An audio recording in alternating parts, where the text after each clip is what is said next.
দীর্ঘ আকৃতির পুকুর। এত বড় পুকুরে বড় মাছের সংখ্যা নেহাতই কম। শৈবাল কচুরি পানাতে পুকুরের পানি সবুজ ঘনত্ব ধারণ করেছে। পুকুরের পাড়ে বিশাল বিশাল আম গাছ। পুকুরের সিঁড়ি ঘেঁষে বেড়ে ওঠা বড়সড় এক কৃষ্ণচূড়া গাছ। গাছটা অবশ্য দাদার আমলের। বসন্তের শেষের দিক। সিঁড়িতে পড়ে আছে হাজার সংখ্যক আধপচা পচা এবং সদ্য ঝরা কৃষ্ণচূড়া ফুল। রোদের উত্তাপ বেড়েছে কিছুদিন যাবৎ। তপ্ত রোদে পুকুরে পা ডুবিয়ে সিঁড়িতে বসে আছে এক অষ্টাদশী কিশোরী। পরনে তার কলাপাতা রঙের একটা সুতির শাড়ি। নিতম্ব ছাড়ানো চুলগুলো লুটোপুটি খাচ্ছে ধুলোময় সিঁড়িতে। কপালের উপর পড়া ছোট ছোট চুলগুলোতে কিশোরী মেলা বিরক্ত। আলতো হাতে কানের পিছে গুজে দেয় তা। ছোট ছোট আঙ্গুলগুলো দিয়ে তুলে নেয় পড়ে থাকা আধপচা ফুল। ডাগর ডাগর নেত্র দিয়ে ফুলটা পর্যবেক্ষণ করে। তারপর ফুল হাতেই দুই হাত পিছনের সিঁড়িতে ঠেকিয়ে মাথার পর বিশাল আকৃতির গাছটার পানে চায়। সূর্যের তির্যক আলোয় চোখ ধাঁধিয়ে আসে। রোদের তাপে ফর্সা গাল থেকে যেন রক্ত ঝরে পড়বে। গোলাপের পাপড়ির ন্যায় ওষ্ঠ দুইটা বিড়বিড় করে কি যেন বলছে। গাছ থেকে চোখ সরিয়ে আবার হাতের ফুলের দিকে তাকায়। চোখে ছেয়ে যায় বিষাদের মেঘ। টইটম্বুর হয় জলধারায়। অষ্টাদশীর মনে জাগে তীব্র অভিমান। অনুভূতিদের অনুভূতি আপনি, আমার শত যন্ত্রণার উপশম আপনি, তপ্ত গরমের এক ফালি বৃষ্টি আপনি, এই অষ্টাদশীর মনে প্রথম প্রণয়ের কৃষ্ণচূড়া ফুল আপনি, আমার ভালোবাসার প্রিয় শ্যামপুরুষ। নিরাপু, নিরাপু। সিঁড়িতে বসে থাকা অষ্টাদশী কিশোরী পিছনে ফিরে তাকায়। হ্যাঁ, তারই নাম নীরা, নিরুপমা মির্জা। বাড়ির সবাই নীরা বলেই ডাকে, শুধু একজন ছাড়া। ওই যে সেই নিষ্ঠুর পুরুষ। একদম উপরে সিঁড়ির উপর দাঁড়িয়ে আছে একটা মেয়ে। বয়স আনুমানিক 9 কি 10। পরনে তার হাঁটু ঢাকা একটা ফ্রক। জুটি করে ছোট ছোট চুলগুলো বেঁধে রেখেছে। দৌড়ে এসে বোধহয় হাঁপিয়ে গেছে। বড় বড় শ্বাস নিচ্ছে। কি হয়েছে রে রুহি? মা তোকে ডাকছে। চিন্তিত মুখে তাকায় বোনের মুখ পানি নীরু। সে যে পরীক্ষায় ফেল করেছে তাকে মা জেনে গেছে। কি করে জানবে রেজাল্ট কার্ড তার ব্যাগে? ভয়ে কলিজা গলায় এসে যায়। জানি না, তবে মাকে দেখে মনে হয়েছে খুব রেগে আছে। চলাকাঠ হাতে ছিল, তাড়াতাড়ি চল। এবার যেন কলিজাটা গলা থেকে হাতে এসে পড়েছে। নির্ঘাত মায়ের হাতে পড়েছে। এই ছাড়া তো আর কোনো দোষ চোখে পড়ছে না তার। ওই চালা কাঠ আজ তার পিঠে ভাঙবে। তড়িঘড়ি করে উঠে দাঁড়িয়ে ছুট লাগায় বাড়ির দিকে। গুটি গুটি পায়ে বাড়ির ভিতরে ঢুকে নীরু। বাপ দাদার বানানো একতলার বাড়িটার ইটের পাঁচিলে ফাটল ধরেছে সে কবেই। শ্যাওলা জমে আছে জায়গায় জায়গায়। লোহার তৈরি দরজাগুলোতে মরিচা ধরেছে। তাও কত মজবুত ভাবে দাঁড়িয়ে আছে। পুরোনো আমলের বাড়িগুলো মনে হয় এমনই হয়। নীরা, দাঁড়া। মায়ের কণ্ঠ শুনে পিলে চমকে যায় নীরু। মায়ের দিকে তাকিয়ে কিছুটা স্বস্তি পায়। মায়ের হাতে তো চেলা কাঠ নাই। রুহির বাচ্চা এবারও মিথ্যা বলে আমাকে ভয় দেখিয়েছে। দেখিনি বই 3 ফুটকে। কিরে, এতক্ষণ কই ছিলি? সারা বাড়ি খুঁজেও তোর সারা শব্দ পাওয়া গেল না। পুকুর পাড়ে ছিলাম মা। এই রোদের মধ্যে তুই পুকুর পাড়ে বসেছিলি? একটু থেমে আবার বলে ওঠে।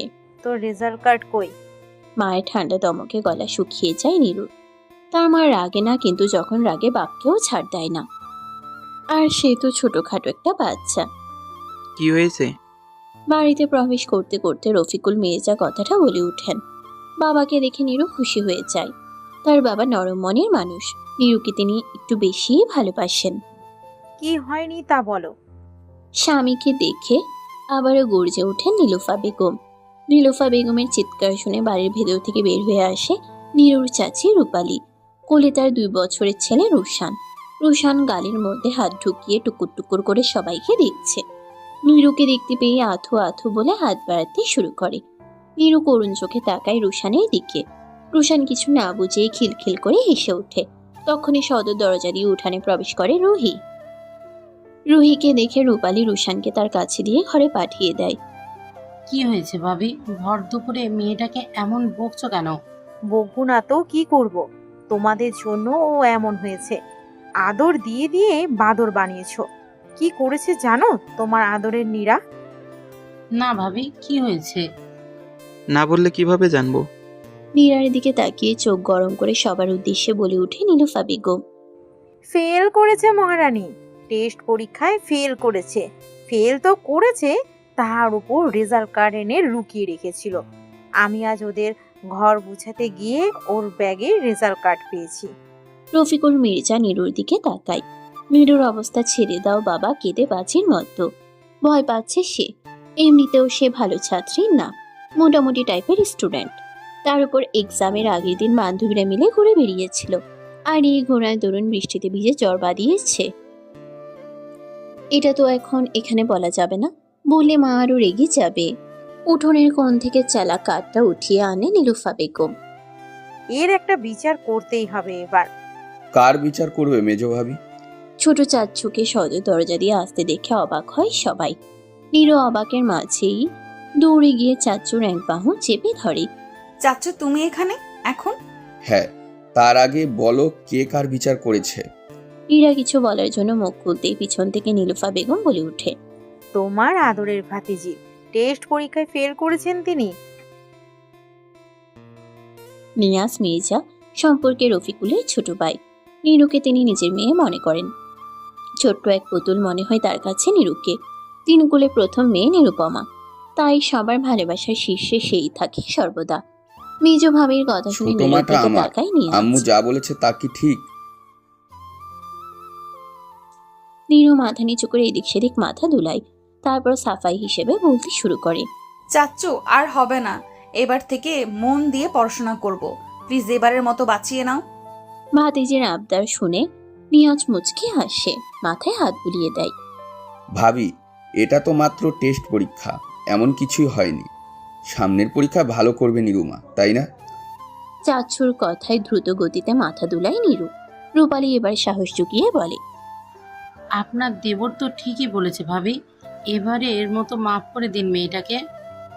রফিকুল মির্জাও তাদের কথাই সাই জানায়। আশাহত হয় নীলুফা বেগম। হ্যাঁ, মাথায় উঠাও আরো, তারপর মাথায় বসে তাল ভেঙে খাবে। মনে রেখো, আমার হয়েছে যত জ্বালা। মিনমিন করে লাস্টের কথাগুলো বলতে বলতে রসুই ঘরে ঢুকে পড়েন তিনি। নীরু হাঁফ ছেড়ে বাঁচছে, যাক এবারের মতো বেঁচে গেছে। আহা কি আনন্দ আকাশে বাতাসে। যখন নিজের মনে বিজয়ের উল্লাস করতে ব্যস্ত নীরু, তখনই একটা কথা শুনে থমকে যায় সে। তুই এখানে হঠাৎ নিয়াজ? ভাইজান, বড় ভাইজান কাল আসবে বলল, আমাকে খবর পাঠিয়েছিল, তাই আমি ব্যাংক থেকে কিছুদিনের ছুটি নিয়ে চলে এসেছি। আর কিছু মস্তিষ্কে প্রবেশ করতে পারেনি নীরুর। বড় আব্বুরা আসবে, আচ্ছা তাদের সাথে কি সেই শ্যামপুরুষটাও আসবে? কথাগুলো মনে মনে আউড়িয়ে নিজের রুমে ঢুকে খিল দেয় দরজায় নীরু। আয়নার সামনে দাঁড়িয়ে নিজেকে পর্যবেক্ষণ করে। মনে পড়ে যায় আজ থেকে 2 বছর আগের ওই নিষ্ঠুর শ্যামপুরুষ প্রতি প্রণয়ের কথা। সময়টা বর্ষাকাল, চারদিক বৃষ্টির পানিতে টইটুম্বুর। দিনটা ছিল বৃহস্পতিবার। বরাবরের মতো আজকেও হাফ ডে। স্কুল থেকে বাড়ি ফেরার পথে কুত্তা মরা রোদ ছিল, কিন্তু নীরু বাড়িতে ঢোকার পর থেকে নিকষ কালো অন্ধকারে ছেয়ে আছে সমস্ত আকাশ। আকাশের ঘনঘটা দেখতে দেখতে পেটের ভিতর ভাত চালান করছে নীরু। তরকারি দিয়ে চটকিয়ে ভাত মেখে খাচ্ছে নীরু। খাওয়ার মাঝে শৈলী এসে হাজির। শৈলী তার বেস্ট ফ্রেন্ড, পাশাপাশি বাড়ি তাদের। নীরা, তাড়াতাড়ি খা। কেন রে, কোথায় যাবি? বলতে বলতে আরেক লোকমা ভাত মুখে পুরে দেয় নীরু। হ্যাঁ যাব। কই? পিঙ্কিদের আম বাগানে অনেক আম ধরেছে এবার ওদের কাছে। আকাশের দিকে দেখ কেমন মেঘ করেছে, একটু পর হাওয়া দিবে। চল আম কুড়িয়ে আনি।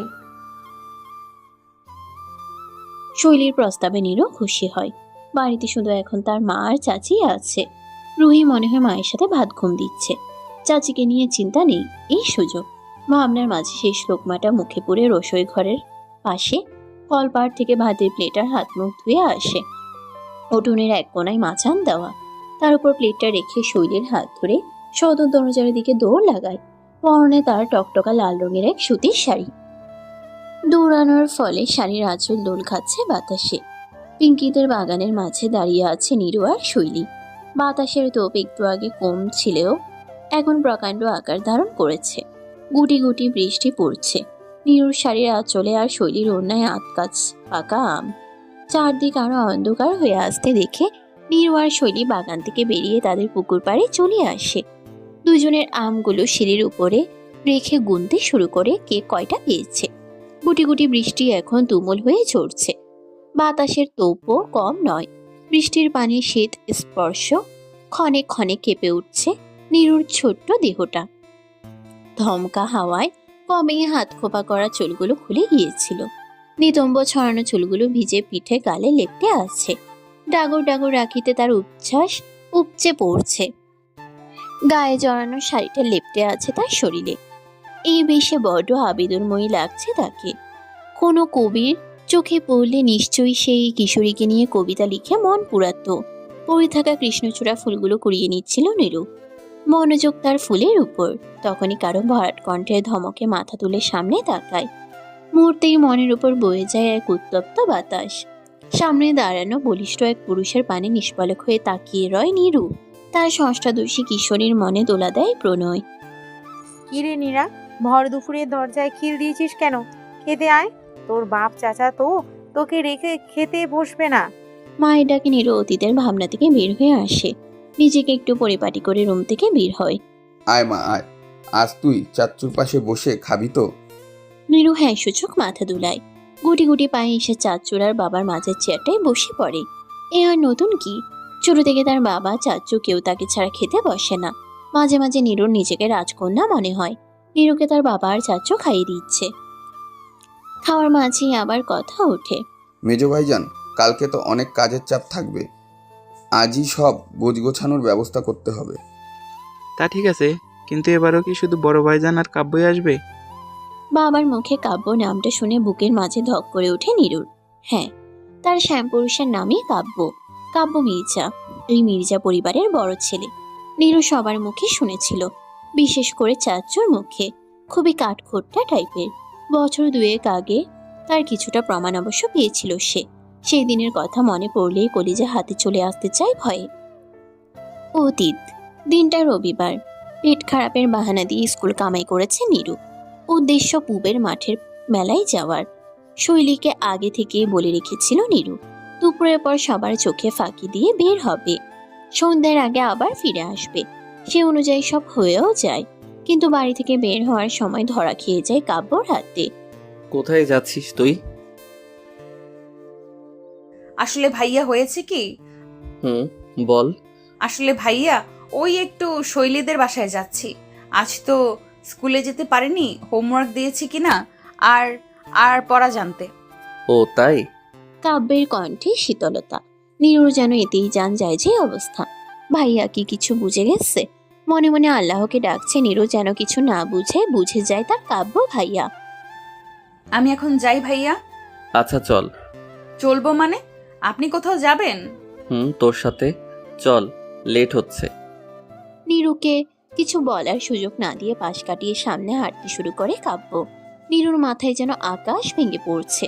কাব্য ভাইয়া যদি শৈলীদের বাড়ি যায় সব জেনে যাবে, তখন কি হবে? উনি জানলে মাও জানবে, আর মা জানলে আমাকে আস্ত রাখবে না। ওই বেটা খাটাস তো আবার আমার মায়ের ন্যাওটা। কিরে দাঁড়িয়ে আছিস কেন? তাড়াতাড়ি আয়। কাব্যের ডাকে নীরু হাঁটতে শুরু করে। কিছু দূর যাওয়ার পর নীরুর গোঙানি শুনে কাব্য পিছন ফিরে তাকায়। দেখে নীরু দুই হাতে পেট চেপে ধরে বসে আছে। কি হয়েছে নীরু? ব্যথা করছে পেটে কাব্য ভাইয়া। কাব্য টেন্স হয়ে পড়ে। বেশি ব্যথা করছে? ডক্টরের কাছে নিয়ে যাই চল। না ভাইয়া, আমাকে বাসায় নিয়ে চলো। কাব্য তাই করলো। ভাবলো বাসায় গিয়ে ডক্টরকে কল করবে। নীরু উঠে দাঁড়িয়ে হাঁটা শুরু করবে। আচমকা হ্যাচকা টান দিয়ে তাকে কোলে তুলে নেয় কাব্য। নীরু ভয় পেয়ে চোখ মুখ কুচকে কাব্যের শার্ট খামচে ধরে। আমি হেঁটে যেতে পারবো তো ভাইয়া? কাব্য চোখ গরম করে নীরুর দিকে তাকায়। নীরু ভয়ে চুপসে যায়। বাড়িতে ঢুকে ড্রয়িং রুমের সোফায় নীরুকে বসিয়ে দেয়। ওয়েট, ডক্টর আনতে কাউকে পাঠাচ্ছি। কাব্যের কথা শুনে নীরু ঘামতে শুরু করে। হুট করে বসা থেকে দাঁড়িয়ে পড়ে। আমি ঠিক আছি, একদম ঠিক আছি, ডাক্তার লাগবে না। বলি এক দৌড়ে নিজের ঘরে গিয়ে দরজায় খিল দেয়। কাব্য হতবাক হয়ে দাঁড়িয়ে হচ্ছে। কি হয়েছে বুঝতে পেরেই গালের চোয়াল শক্ত হয়ে আসে। আমাকে বোকা বানানো? সন্ধ্যার নাস্তা করছে সবাই, সাথে নীরুও আছে। আজকে একটু চুপচাপ। কাব্য ভাইয়া যদি মাকে সব বলে দেয়, সে ভয়ে গলা দিয়ে খাবার নামছে না। আর চোখে কয়েকবার কাব্যের দিকে তাকিয়েছে। যতবারই তাকিয়েছে ততবারই কাব্যের সাথে চোখাচোখি হয়েছে। এতে নীরু আরো নুয়ে পড়ে। নীরা, তোর নাকি পড়ায় অনেক প্রবলেম হচ্ছে? নীরা মায়ের এই অদ্ভুত কথা বুঝে উঠতে পারল না। বাড়ির সবাই জানে সে লেখাপড়ায় ফাঁকিবাজ। বই খুলেই তো দেখে না সমস্যা হবে কিভাবে।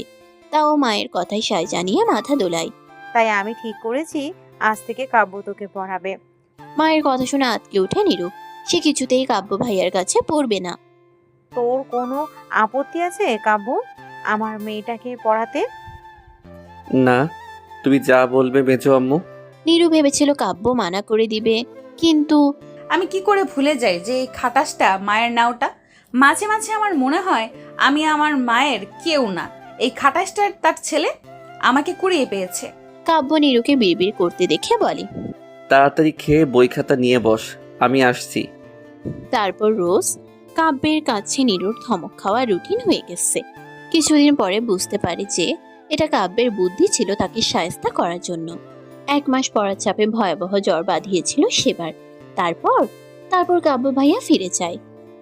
বর্তমান নিজের ভাবনা সুতো ছেড়ে যায় চাচুর কথায়। আমি যতটুকু জানি সবাই আসবে। নিয়াজের কথা শুনে নীলুফা বেগম খুশি হয়ে যায়। খুশিতে গদগদ হয়ে বলে ওঠে। তাহলে তো ভালোই হয়েছে, পরিবারের সবাই এক হব। তা তো অবশ্যই। তোমরা তাহলে আজই বাজারটা সেরে ফেলো, কাল তো তাদের আবার আনতে যেতে হবে। এই দিকেরটা আমরা সামলে নিব, কি বলিস রূপা? একদম। তুমি এত হাইপার হয়েও না মেজো ভাবি, সব ঠিকঠাক মতন হয়ে যাবে, এত চিন্তার কিছু নেই। নীরু আর রুহি নীরব দর্শকের মতো সব দেখে যাচ্ছে। আচ্ছা আব্বু, বড় আম্মু কোথায়? সবার সাথে কথা হলো, কখনো তো বড় আম্মুকে দেখিনি। রুহির কথায় খাবার টেবিলে নীরবতা ছেয়ে যায়। কেমন ঠান্ডা হয়ে আসে পরিবেশ। নীরুরও মন এই প্রশ্ন জেগেছিল অনেকবার, কিন্তু কখনো বলে উঠতে পারেনি। পিন পিন নীরবতার সমাপ্তি ঘটিয়ে কিছুটা ধমকে সুরেই বলে উঠলেন রফিকুল মির্জা। খাবার টেবিলে এত কথা কিসের? চুপচাপ খেয়ে ঘরে যাও। বাবার ধমক খেয়ে রুহি কেঁদে উঠে। নীরু নিজের বোনকে আগলে নেয়। তারপর আস্তে আস্তে রুহিকে নিয়ে ঘরে চলে যায়। মেয়েটাকে এভাবে ধমকে বলা ঠিক হয়েছে মেজো ভাইজান? তো কি করব? আজ রুহি জিজ্ঞেস করছে, কাল যদি নীরা জিজ্ঞেস করে বসে তখন কি উত্তর দিব? মেয়েটার সাথে যে আমরা কঠোর হতে পারবো না। মেয়েটা যে আমার বড্ড আদরের। রূপালী কিছু বুঝে উঠতে না পেরে জিজ্ঞেস করে কি হয়েছে। তখন নিয়াজ রূপালীর দিকে কড়া চোখে তাকায়। স্বামীর এমন আচরণে ভয় পায় রূপালী। নিয়াজ হাসি খুশি মানুষ, খুব কমই রাগ দেখায় সে। ভয়ে নীলুফার বেগমের পিছনে লুকিয়ে পড়ে রূপালী। কি হচ্ছে কি নিয়াজ? সবাই খাবার খেয়ে নাও তাড়াতাড়ি, কত কাজ পড়ে আছে দেখেছো? নীলুফার কথায় নিয়াজ চোখ নামিয়ে নেয়। তারপর খেয়ে যে যার কাজে চলে যায়। কাঁদিস না বনু, এই নে চকলেট, আর কাঁদে না। বনে থেকে চকলেট পেয়ে কান্না থেমে যায় রুহির। আপন মনে চকলেট খেতে থাকে। রুহি এই কান্না তো এই হাসি, অবুঝ বাচ্চা তো, বড়দের কথা আর কতটুকুই বা বুঝে। ভালোবাসা আদর পেলে সব ভুলে যায়। নীরু হাসে, কি সুন্দর সেই হাসি। নীরু আর রুহি আজ একসাথে ঘুমিয়েছে। সচরাচর রুহি ছোট আম্মুর কাছে ঘুমোয়। রুহি যেদিন ঘুমায় সেদিন নীরু দরজা চাপিয়ে রাখে, খিল দেয় না। জেদ করে নীরুর সাথে ঘুমায়, কিন্তু মাঝরাতে রুশানের কান্না শুনলে দরজা খোলার জন্য চেঁচামেচি করে। এতে সবার ঘুম ভেঙে যায়। রুশানের প্রতি রুহির আলাদা টান। সারাদিন দুইটা চুলাচুলি করতে থাকবে। রুশানটাও আবার রুহির ন্যাওটা, তাই পরপর দরজা চাপিয়ে রাখে। আজও তার ব্যতিক্রম হয়নি। নীরু আর রুহি ঘুমিয়ে আছে। তখনই দরজা ঠেলে কেউ ভেতরে প্রবেশ করে। রুহির পাশের জায়গাটায় গিয়ে বসে মাথায় হাত বুলিয়ে দেয়। রাগ করছে আমার মা? বাবার কথার আওয়াজ শুনে দুজনের ঘুম ভেঙে যায়। আব্বু তুমি? হ্যাঁ রে মা, রাগ করেছিস আমার উপর? রুহি উঠে বসলেও নীরু চুপচাপ শুয়ে থাকে। রুহি চুপ। পকেট থেকে অনেকগুলো চকলেট বের করে রুহির হাতে দেয় রফিকুল মির্জা। রুহি তো এতেই খুশি। মেয়েকে কোলে তুলে নিয়ে মাথায় স্নেহের পরশ দেয়। নীরু চঞ্চল হলেও রুহি খুব শান্ত। মেয়ের মাথায় হাত বুলিয়ে দেন। তারপর রুহিকে কোলে নিয়ে হাঁটতে শুরু করেন। কিছুক্ষণের মাঝেই রুহি ঘুমিয়ে যায়। 9 বছরের ছোট্ট রুহি বাবার স্নেহে সব ভুলে যায়। নীরু পিটপিট করে চোখ খুলে তা দেখছে। বাবা মায়েরা বুঝি এমনই হয়। চোখ চিকচিক করে উঠে নীরুর।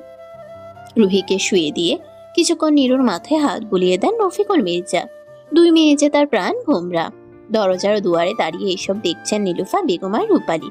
এই আর নতুন কি, দুই যাকে একসাথে মেয়েদের ঘরের সামনে দাঁড়িয়ে থাকতে দেখে নিয়াজ এগিয়ে আসে। কি হয়েছে জিজ্ঞেস করবে, তক্ষুনি ঘরের ভেতরে দৃশ্য দেখে চোখ জুড়িয়ে আসে। এক বাবা পরম স্নেহে তার সন্তানদের ঘুম পাড়াচ্ছেন। রফিকুল মির্জা উঠে আসেন। দরজা খুলে বের হতেই দেখেন তিনজন দাঁড়িয়ে। চারজন একসাথে হেসে উঠে। এই যে এক সুখের প্রশান্তির হাসি। সেই ভোর থেকে মির্জা বাড়িতে আয়োজন চলছে। নীরুকে এক প্রকার যুদ্ধ করে উঠিয়েছে নীলুফা বেগম। মেয়েটা ঘুম ঘুম চোখে চারদিকে টুকটুক করে দেখছে। এ তো এলাহি কাণ্ড। বড় আব্বুদের জন্য 3টা রুম ঠিক করা হয়েছে। আয়োজন করছে বিভিন্ন পদের খাবার। মা আর ছোট আম্মুর সাথে গ্রামের 2টা মহিলাও আছে, শেফালি চাচি আর জুবেদা ভাবি। সচরাচর এনারা আমাদের বাড়িতে আসেন সুখ দুঃখ ভাগ করার জন্য। এনারা কেউ কাজের লোক না বা টাকা দিয়ে এনাদের আনা হয়নি। জুবেদা ভাবির সাথে নীরুর আবার অনেক ভাব। স্বামী মারা গেছে আজ 4 বছর। 7 বছরের একটা ছেলে আছে তার। সেলাইয়ের কাজ করে মা ছেলের জীবন চলে যায়। জুবেদাকে অনেকবার বলা হয়েছিল দ্বিতীয়বার বিয়ে করতে, কিন্তু জুবেদা রাজি হয়নি। তার মতে, আমি ওনারে অনেক ভালোবাসি, উনি ছাড়া কেউ আমারে ধরব ছুঁইব এইটা আমার সহ্য হইব না। মানুষটা নাই তাতে কি হইছে, আমার মনের মধ্যে যে উনি সারাক্ষণই থাকেন, আমি ওনারে অনুভব করতে পারি। জুবেদার কথা শুনে নীরুর সেদিন চোখ ভিজে উঠেছিল। জুবেদার বয়সী বা কত, 23 কিংবা 24। চাইলেই সে নতুন জীবন শুরু করতে পারে। কিন্তু এই যে স্বামীর প্রতি তার এত ভালোবাসা, হবে নাই বা কেন? মুখ বুক ভাইয়া তো জুবেদা ভাবি অন্ত প্রাণ ছিল। ভালোবাসা সত্যি সুন্দর, ভয়ঙ্কর সুন্দর। কে রে নীরা, এখানে দাঁড়িয়ে কি ভাবছিস এত? জুবেদার কথায় ভাবনাচ্যুত হয় নীরু। পলক ফেলে জুবেদার দিকে তাকায়। কি অমায়িক হাসি জুবেদার মুখে। কিছু না ভাবি, তুমি কেমন আছো? জাবির কই? ওকে দেখছি না যে। জাবির স্কুলে গিয়েছে, তোর কাছে আসার জন্য সকালে বায়না ধরেছিল। বলছি স্কুল থেকে আসলে নিয়ে আসবো এখানে। নীরু জাবিরকে বাবু বলে ডাকে। জাবিরও একদম গুলুমুলু, দেখলে গাল টেনে দিতে মন চাইবে। নীরা, কারা আসবে রে? বড় আব্বুরা আসবে। কি বলো? আমার বিয়ে হয়েছে এত বছর, কখনো তো দেখিনি তোমার আব্বুর যে বড় একটা ভাই আছে। কে কে আছে তাদের পরিবারে? নীরু উত্তর দেয়। নীরুর বড় আব্বুর নাম কবির মির্জা, বড় ছেলে কাব্য মির্জা, মেয়ের নাম কুহু, সুন্দর নাম কুহেলিকা মির্জা। তারা শহরে থাক, এখানে আসে না কেমন? গতবার কাব্য ভাইয়া আর বড় আব্বু এসেছিল, তুমি ছিলে না তাই দেখতে পাওনি। ওহ। জুবেদার ছোট্ট করে উত্তর। বড় বড় 3টা মাইক্রো গাড়ি আর একটা কার বাড়ির সামনে দাঁড়ানো দেখেই নীরু বুঝে গেছে যে তার বড় আব্বুরা চলে এসেছে। সে গিয়েছিল শৈলীদের বাড়িতে তেঁতুল আনতে। নীলুফা বেগম পাঠিয়েছিল তেঁতুলের ঠান্ডা শরবত করার জন্য। শৈলীদের ঘরের পাশেই বিশাল বড় এক তেঁতুল গাছ আছে। তেঁতুলও ধরে প্রচুর। নীরু বাড়িতে ঢুকতেই সামনে পড়ে রুহি। কিরে, কই যাচ্ছিস এত তাড়াহুড়ো করে? তোকে ডাকতেই। কেন? সেই কখন গেলি? দেরি হচ্ছে দেখে মা বলে তোকে ডেকে নিয়ে আসতে। নীরুর এবার মনে পড়ে আসলে সে দেরি করেছে। শৈলীকে পেয়ে সে গল্প জুড়ে দিয়েছিল। এখন এটা যদি মা জানে তাহলে আস্ত রাখবে না। গাছ থেকে পেরে দিয়েছে তাই একটু দেরি হয়েছে। তা বড় আব্বু কি এসে গেছে? না, বড় আব্বুরা এখন আসেনি, শুধু কাব্য ভাই এসেছে। তাহলে বাহিরে এত গাড়ি যে? এইগুলো নাকি কিসের জিনিসপত্র তা এখনো জানে না। বড় আব্বুরা আসলেই জানতে পারবো। কিরে রুহি, তুই নীরাকে ডাকতে যাসনি? রান্নাঘর থেকে মায়ের গলার স্বর পেয়ে তাদের দুই বোনের কথাবার্তা এখানেই সমাপ্তি ঘটে। নীরু আর রুহি এগিয়ে যায় রান্নাঘরের দিকে। মা, এই নাও তেঁতুল। নীলুফা বেগম একবার মেয়ের দিকে তাকিয়ে আবার বলে ওঠে, আমাকে দিচ্ছিস কেন? এইগুলোর শরবত বানিয়ে নে। ছেলেটা সেই কখন এসেছে। তেঁতুলের শরবত ছেলের কত প্রিয়। আমারই প্রথমে খেয়াল ছিল না যে ঘরে তেঁতুল শেষ হয়ে গেছে। মায়ের কথা শুনে নীরুর মুখ ভোতা হয়ে যায়।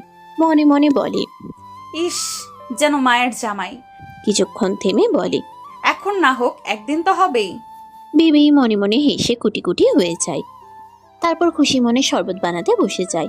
প্রথমে পাকা তেঁতুলের খোসা ছাড়িয়ে নেয়, তারপর অল্প পানিতে কিছুক্ষণ ভিজিয়ে রাখে। ভেজানো হয়ে গেলে চায়ের ছাঁকুনি দিয়ে তেঁতুলগুলো ছেঁকে নেয়। যেন আঁশ বা বিচ্ছি মুখে না যায়। তারপর বড় একটা পানির জগ নেয়, তাতে পানি নিয়ে তেঁতুলের গাঢ় পেস্টগুলো জগের পানিতে ঢেলে দেয়। পরপর চিনি, লবণ, একটু বিট লবণ, পুদিনা পাতা দিয়ে মিক্স করে নেয়। তারপর গ্লাসে ঢেলে তাতে 2-3টা আইস কিউব দিয়ে দেয়। চা চামচ দিয়ে একটু নাড়িয়ে দেয়। ব্যাস তৈরি ঠান্ডা ঠান্ডা তেঁতুলের শরবত। মা বানানো শেষ। নীলুফা বেগম আবার মেয়ের দিকে তাকিয়ে বিরক্ত হয়। জাগিয়ে কাব্যকে দিয়ে আয়, দেখছিস না আমি কাজ করছি। মায়ের কথা শুনে খুশিতে গদগদ হয়ে বলে, আচ্ছা। তারপর শরবত নিয়ে হাঁটা শুরু করে কাব্যের রুমের দিকে। ঈশান কোণের রুমটা আগে দাদুর ছিল। বিশাল বড় রুম। সেই রুমের ফার্নিচার গুলোতে আভিজাত্যের ছোঁয়া আছে। দেখলেই বোঝা যায় রুমের মালিক বড্ড শৌখিন ছিলেন। নীরা শুনেছিল দাদু মারা যাওয়ার আগে নাকি রুমটাতে থাকার অধিকার শুধু কাব্য ভাইয়াকে দিয়ে গিয়েছিল। কাব্য ভাইয়াও হয়েছে একদম দাদুর ফটোকপি। এইসব ভাবতে ভাবতেই নীরু কাব্যের রুমের সামনে চলে যায়। দরজায় নক না করেই নীরু ঢুকে পড়ে। কিন্তু এ কি, কেউ তো নেই। শরবতটা বিছানার পাশে টি টেবিলে রেখে রুমটা দেখতে শুরু করে। সচরাচর এই রুম খোলা হয় না, শুধু কাব্য ভাইয়া আসলেই এই রুমের পরিষ্কার করা হয়। হঠাৎ বারান্দা থেকে আওয়াজ আসায় নীরু সেদিকে যায়। I need she badly. আমি কাউকে তোয়াক্কা করি না। কে মানলো কে মানলো না, আমার ওকে চাই মানে চাই অ্যাট এনি কস্ট। আর এতে তুমি আমাকে হেল্প করবে। বড়ই দাঁড়ালো শোনানো এই কণ্ঠ নীরুর কাছে। বারান্দার দরজার কাছে আসতেই কাব্যর এই কথা শুনতে পায় নীরু। কাব্য ভাইয়া কাকে চাইছে? কাব্য ভাইয়ার কি গার্লফ্রেন্ড আছে? মনটা কেমন খারাপ হয়ে যায় নীরুর। কিরে, এখানে কি করছিস? কাব্যর কথা শুনে নীরু মাথা তুলে সামনে তাকায়। এক হাত পকেটে গুজে অন্য হাতে ফোন ধরে রেখে নীরুর দিকে তাকিয়ে আছে। পরনে তার ছাই রঙা শার্ট। শার্টের উপর দিয়ে পুরুষালী মাংসপেশিগুলো ছিঁড়ে বেরিয়ে আসতে চাইছে। নীরু ভাবে কাব্য ভাইয়া কি শার্ট সাইজে কম নিয়েছে। কিরে, কথা বলছিস না কেন? কাব্যের ধমকে নীরু ভাবনা থেকে ফিরে আসে। আমতা আমতা করে বলে, আপনার জন্য তেঁতুলের শরবত এনেছিলাম, তাই দিতে। নীরুর কথা কাব্যের মনে হয় পছন্দ হলো না, তাই গটগট পায়ে রুমে ঢুকে বলে উঠে। কোথায় শরবত? নীরু রুমে ঢুকে টি টেবিলের উপর থেকে শরবতটা কাব্যকে দেয়। নীরুর দিকে এক পলক তাকিয়ে গ্লাসটা হাতে নিয়ে ঢকঢক করে পুরোটা খেয়ে ফেলে। কাব্য যখন শরবত খাচ্ছিল তখন তার অ্যাডামস অ্যাপেলটা উঠানামা করছিল। তা দেখে নীরু শুকনো একটা ঢোক গিলে ড্যাব ড্যাব করে তাকিয়ে থাকে। লোকটার সবকিছুতেই ব্যক্তিত্বের ছোঁয়া।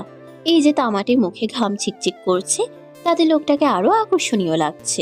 নীরু পলক্ষীন ভাবে তাকিয়ে আছে কাব্যের দিকে। এই নে ধর, আর যা এখান থেকে। বলেই কাব্য গ্লাসটা নীরুর হাতে ধরিয়ে দেয়। নীরুর ধ্যান ভাঙে। ইস কি লজ্জা! নীরু এতক্ষণ লোকটার দিকে হ্যাবলার মতো তাকিয়েছিল। নীরু পিছন ফিরে চলে আসতে চাইলে কাব্য আবার বলে ওঠে, মেজো আম্মুকে আমার তরফ থেকে থ্যাঙ্কস বলে দিস। নীরু চোখ ছোট ছোট করে জিজ্ঞেস করে, কেন? এই যে আমার জন্য শরবত পাঠালো আর আমার রুমের সবগুলো ফুলদানিকে কৃষ্ণচূড়া ফুল দিয়ে সাজিয়েছে। নীরু ফুঁসে উঠে বলে, এইগুলো মা করেনি, শরবতও আমি বানিয়েছি, ফুলও আমি রেখেছি। কেন? কারণ আপনার কৃষ্ণচূড়া ফুল পছন্দ, তাই। তুই আমার পছন্দ জানিস? হ্যাঁ, সব জানি। আপনার প্রিয় কৃষ্ণচূড়া ফুল, প্রিয় ফল স্ট্রবেরি, প্রিয় রং লাল এবং কালো, প্রিয় খাবার পায়েস, প্রিয় খেলা ফুটবল, আপনি গান গাইতে ভালোবাসেন, আপনার সবচেয়ে প্রিয় হলো কুহু আপু, আরো অনেক কিছু জানি। এক নাগারে কথাগুলো বলে থামে নীরু। মাথা তুলে সামনে তাকিয়ে দেখে কাব্য কেমন অদ্ভুত চাহনিতে নীরুর দিকে তাকিয়ে আছে। তুই আমার ব্যাপারে এত কিছু জানিস? কি করে জানিস? কেন জানিস? কথাগুলো বলছে আর একটু একটু করে নীরুর দিকে এগিয়ে আসছে। নীরু হক চুকিয়ে পেছাতে শুরু করে। আস্তে আস্তে নীরু দেয়ালের সাথে ভিজে যায়। কাব্য নীরুর এক পাশে দেয়ালে হাত রাখে, তারপর একটু ঝুঁকে নীরুর মুখে ফু দিয়ে বলে, সব ঠিক থাকলেও একটা জিনিস ভুল। কাব্যের ফু দেওয়ার সাথে সাথে নীরুর শরীরে এক ঠান্ডা স্রোত বয়ে যায়। চোখ খিচে বন্ধ করে ফেলে। বুকটা কেমন ধ্রিম ধ্রিম করছে। তারপর কাব্যের কথা শুনে আবার চোখ মেলে তাকায়। কোনটা? ওই যে বললি প্রিয় মানুষ। কুহু আপু। হুম। তাহলে? কাব্য নীরুর কথার কোনো উত্তর না দিয়ে নীরুর দিকে আরেকটু ঝুঁকে যায়। ঘাড়ের কাছে মুখ নিয়ে লম্বা শ্বাস টানে। পুনরায় ফু দেয়। নীরু কেঁপে ওঠে। তা দেখে কাব্যের ঠোঁট প্রসারিত হয়। নীরুর সামনে থেকে সরে এসে বলে, যা এখান থেকে, তোর অত কিছু জেনে লাভ নেই। কাব্য সরে যাওয়াতে নীরু যেন হাফ ছেড়ে বাঁচছে। তারপর বেঞ্চি কেটে বলে, হ্যাঁ, আমার এত কিছু জানার দরকার নেই, কিন্তু আপনারও জেনে বুঝে দেখে শার্ট কেনা উচিত। কথাটা বলেই নীরু রুম থেকে দৌড় দেয়। কিছু না বুঝতে পেরে কাব্য নীরুর যাওয়ার পানে তাকিয়ে থাকে শুধু।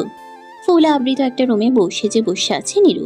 কিছুক্ষণ আগেই তার বিয়ে হয়েছে। চোখের কোণে পানি এখনো শুকিয়ে আছে। সে এখনো ঘোরের মাঝে আছে। কিছুক্ষণ আগে কৃষ্ণচূড়া মঞ্জিলের ড্রয়িং রুমে বসে আছে সবাই। কবির মির্জার মুখ কেমন গাম্ভীর্যে ভরা।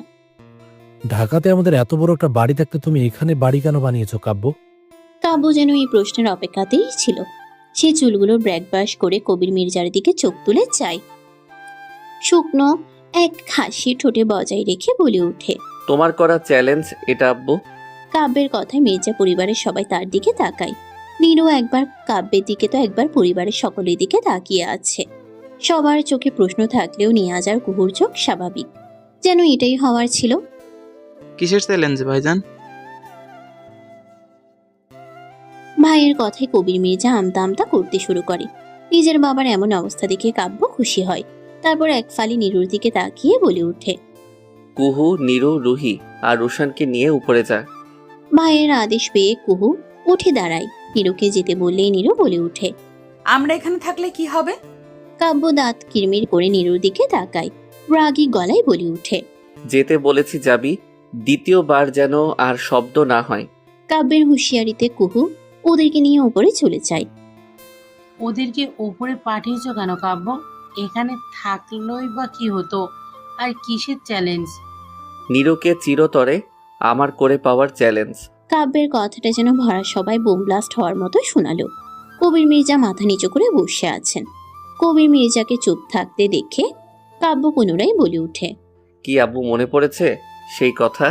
আজ থেকে 16 বছর আগে তুমি আমাকে কথা দিয়েছিলে, আমি যদি ভালো স্টুডেন্ট হই, প্রতিষ্ঠিত হতে পারি, তুমি সেই ছোট্ট ফুলটাকে আমায় দিয়ে দিবে।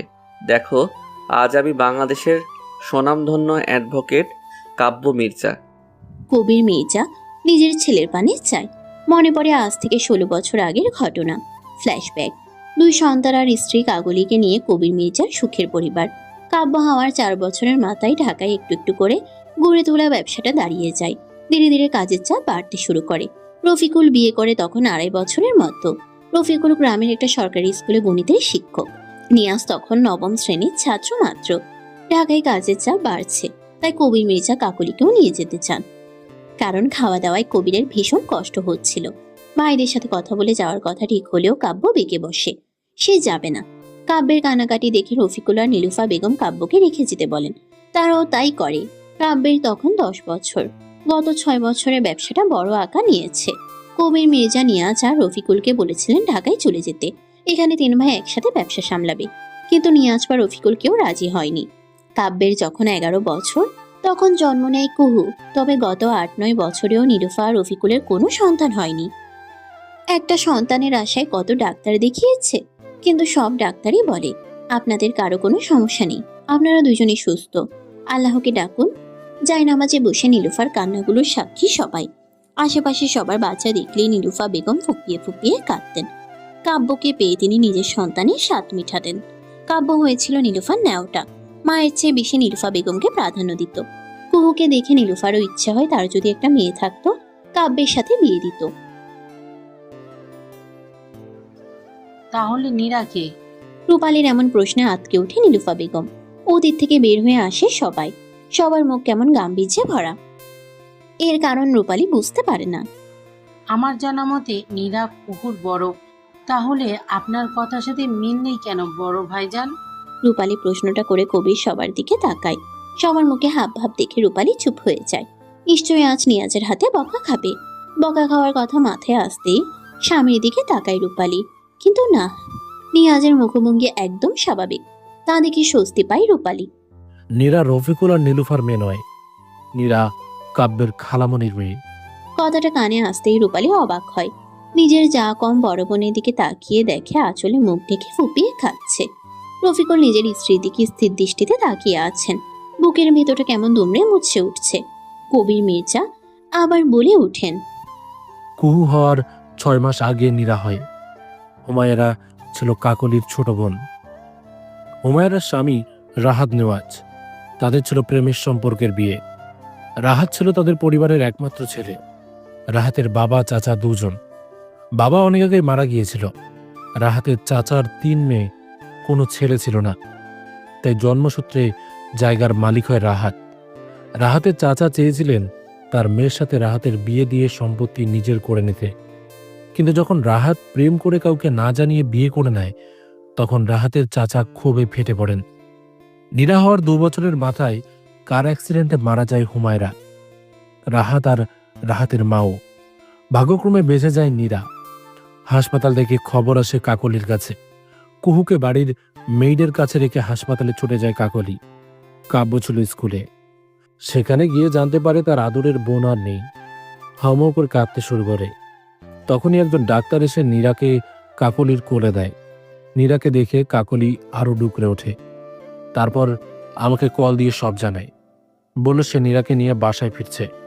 এইটুকু বলেই কবির মির্জা থেমে যায়। গলার শ্বাস বন্ধ হয়ে আসে তার, চোখ ভরে ওঠে। পুরুষ মানুষকে কাঁদতে নেই, কান্না তাদের বারণ। কাব্য বাবার পানে চায়, তারও যে ভীষণ কষ্ট হচ্ছে। ঢোক গিলা আবার বলেন, আমার কাকলি বাসায় তো ফিরে, তবে রক্তাক্ত অবস্থায়। কাব্য তখন স্কুল থেকে বাসায় ফিরেছিল। নিজের মায়ের এমন অবস্থা, তার মধ্যে নীরু কাঁদছে।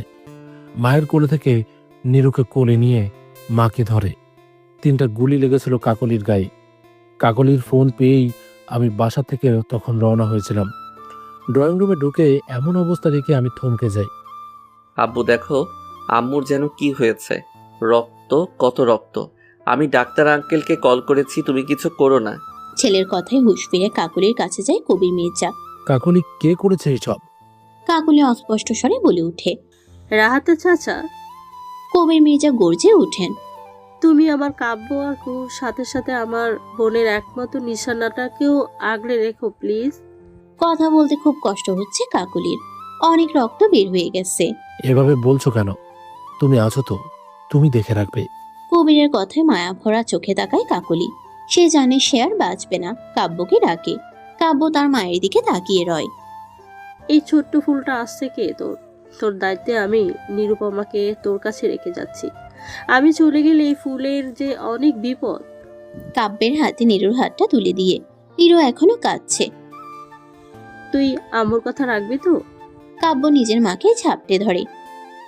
আম্মু, আমি তোমার কথা রাখবো, তোমার সব কথা শুনবো। তুমি কোথাও যেও না আম্মু। কাব্যের কথা শেষ হওয়ার আগে কাকুলি চোখ বুঝে আসে। মায়ের নিথর দেহ কাব্যের কোলে। কবির মির্জা নির্বাক। স্ত্রীকে বুকে জড়িয়ে প্রথম এবং শেষবার হাউমাউ করে কেঁদে ওঠেন তিনি। রূপালীর চোখ থেকে পানি পড়ছে। এই জন্য বাচ্চাদের সামনে মেজো ভাইজান বড় ভাবির কথা বলতেন না। রফিকুল মির্জা মাথা দুলায়। এইসবের সাথে কাব্যের চ্যালেঞ্জের কি সম্পর্ক? কবির মির্জা বড় একটা শ্বাস নেন। কাকলি মারা যাওয়ার পর অফিস, কাব্য, কুহু আর নীরুকে সামলানো আমার পক্ষে অসম্ভব হয়ে পড়েছিল। কাকলি মারা যাওয়ার খবর শুনে সবাই ঢাকায় গিয়েছিল। মেজভাবি বেশ অনেকদিন ছিলেন ওখানে। নীরা নীলুফা আদর যত্নে তাকে মা ডাকতে শুরু করে। অবুঝ শিশু ছিল। নীরার ডাকে নীলুফা মাতৃত্বের স্বাদ পায়। রফিকুল আর নীলুফা আমাকে অনেক রিকোয়েস্ট করার পর আমি রাজি হয়ে যাই। কাগজপত্র সব রেডি করে নীরুকে তাদের মেয়ে করে নেয়। কিন্তু নীরুকে ঢাকা থেকে গ্রামে নিয়ে আসার সময় বাদ সাধে কাব্য। সে কিছুতেই নীরুকে দেবে না। নীলুফা আর আমি তাকে বুঝাই, এখানে থাকলে নীরুর ক্ষতি হতে পারে। সে যদি ভালো স্টুডেন্ট হয়ে থাকে এবং প্রতিষ্ঠিত হতে পারে, নীরুকে তার নাম লিখে দেওয়া হবে। নীলুফার কথায় রাজি হয়ে যায় ছোট্ট কাব্য। তারপর নীরু বড় হতে থাকে। নীরুর যখন 9 বছর, তখন জন্ম নেয় রুহি। আল্লাহ হয়তো নীরুর উসিলায় নীলুফাকে মা হওয়ার তৌফিক দেয়। কথাটা বলেই দীর্ঘশ্বাস ফেলে কবির মির্জা। নীলুফা বেগম এখনো কাঁদছেন। নীরু আমার মেয়ে বলেই কেঁদে উঠে নীলুফা। কাব্য গিয়ে তাকে ধরে। নীরু, তোমারই মেয়ে মেজো আম্মু। জন্ম দিলেই কি শুধু মা হওয়া যায়? মা হতে জন্ম দেওয়া লাগে না। নারীর টানের চেয়ে বড় হলো মায়া আর মমতার টান, যা মাঝে মাঝে জন্মদানকারী মায়ের কাছেও থাকে না। নীলুফা বেগম কেঁদে ওঠেন আবার। রূপালীর চোখেও পানি। কি বলছে নিরু? তোমার মেয়ে না? তুমি ছাড়া নিরুর মা হওয়ার যোগ্যতা কারণ নেই মেজ ভাবি। নিরু তোমারই মেয়ে। রূপালের কথায় সবাই সহমত জানায়। নিরুফা বেগমকে বসিয়ে দেয় কাব্য, পানি দেয় রফিকুল মির্জা। নিয়া সব দেখছে, কবির মির্জা চুপচাপ।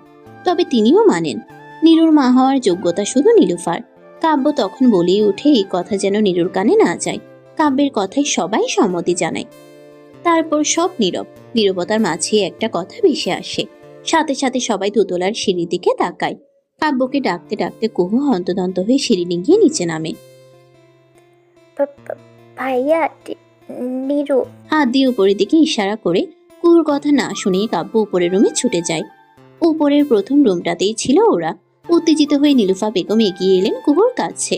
জিজ্ঞেস করলেন কি হয়েছে। নিরু বাথরুমে পড়ে গেছে, পা মচকে গেছে ওর। কথাটা শুনেই সবাই উপরের রুমের দিকে যেতে শুরু করে, কিন্তু দরজার কাছে এসে থেমে যায় সবাই। কুহু সবার মাঝখান দিয়ে উকি দিয়ে দেখে কাব্য নিরুর সামনে 2 হাত বুকে গুজে দাঁড়িয়ে আছে, চোখে মুখে ভীষণ রাগ। বাথরুমে পড়লি কিভাবে তুই? চোখ কোথায় থাকে তোর? ব্যাঙের মতো সারাদিন লাফাতে থাকিস। কথাটা বলেই কাব্য নিরুর পায়ের কাছে বসে পড়ে। বাম পা ধরে দেখতে গেলেই রুহি বলে উঠে, ভাইয়া ডান পা মচকেছে। কাব্য রুহির কথা শুনে ডান পা হাতে নেয়। নিরু ব্যথায় চোখ মুখ খিচ্ছে শব্দহীন কান্না করছে, চোখ দিয়ে টপ টপ পানি পড়ছে।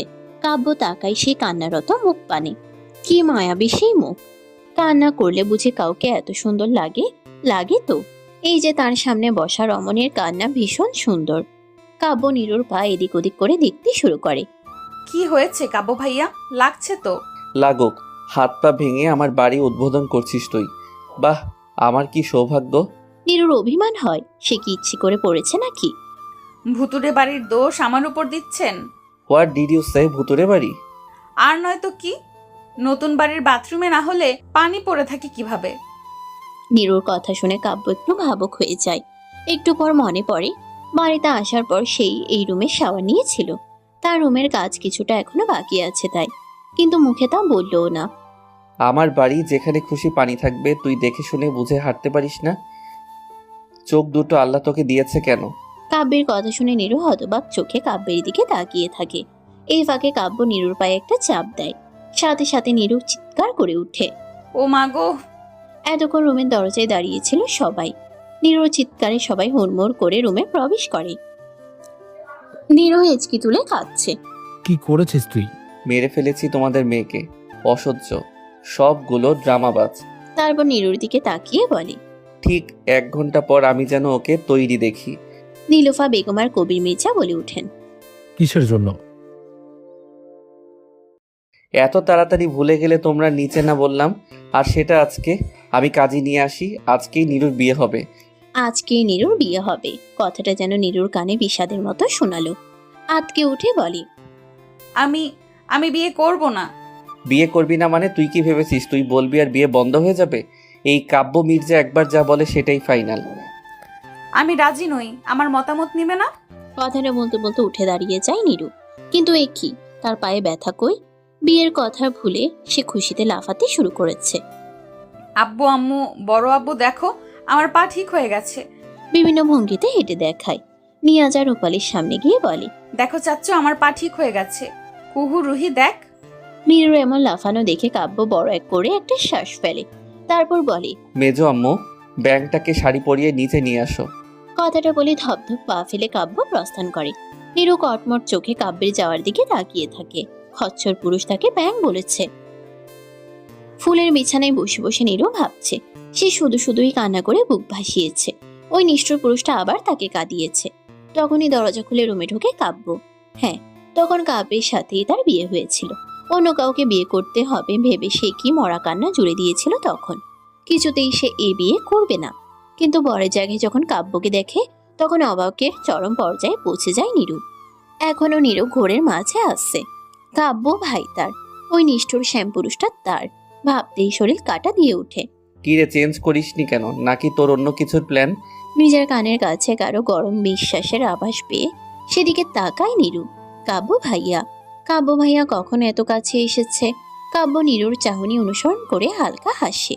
নিরুর দিকে একটু ঝুঁকে যায়, ঠান্ডা স্বরে বলে, কি রে ব্যাং, লাফালাফি হবে নাকি? কাব্যের কথার মানে বুঝতে পারে না নীরু। সে তো কাব্যের তামাটে মুখের দিকে তাকিয়ে আছে।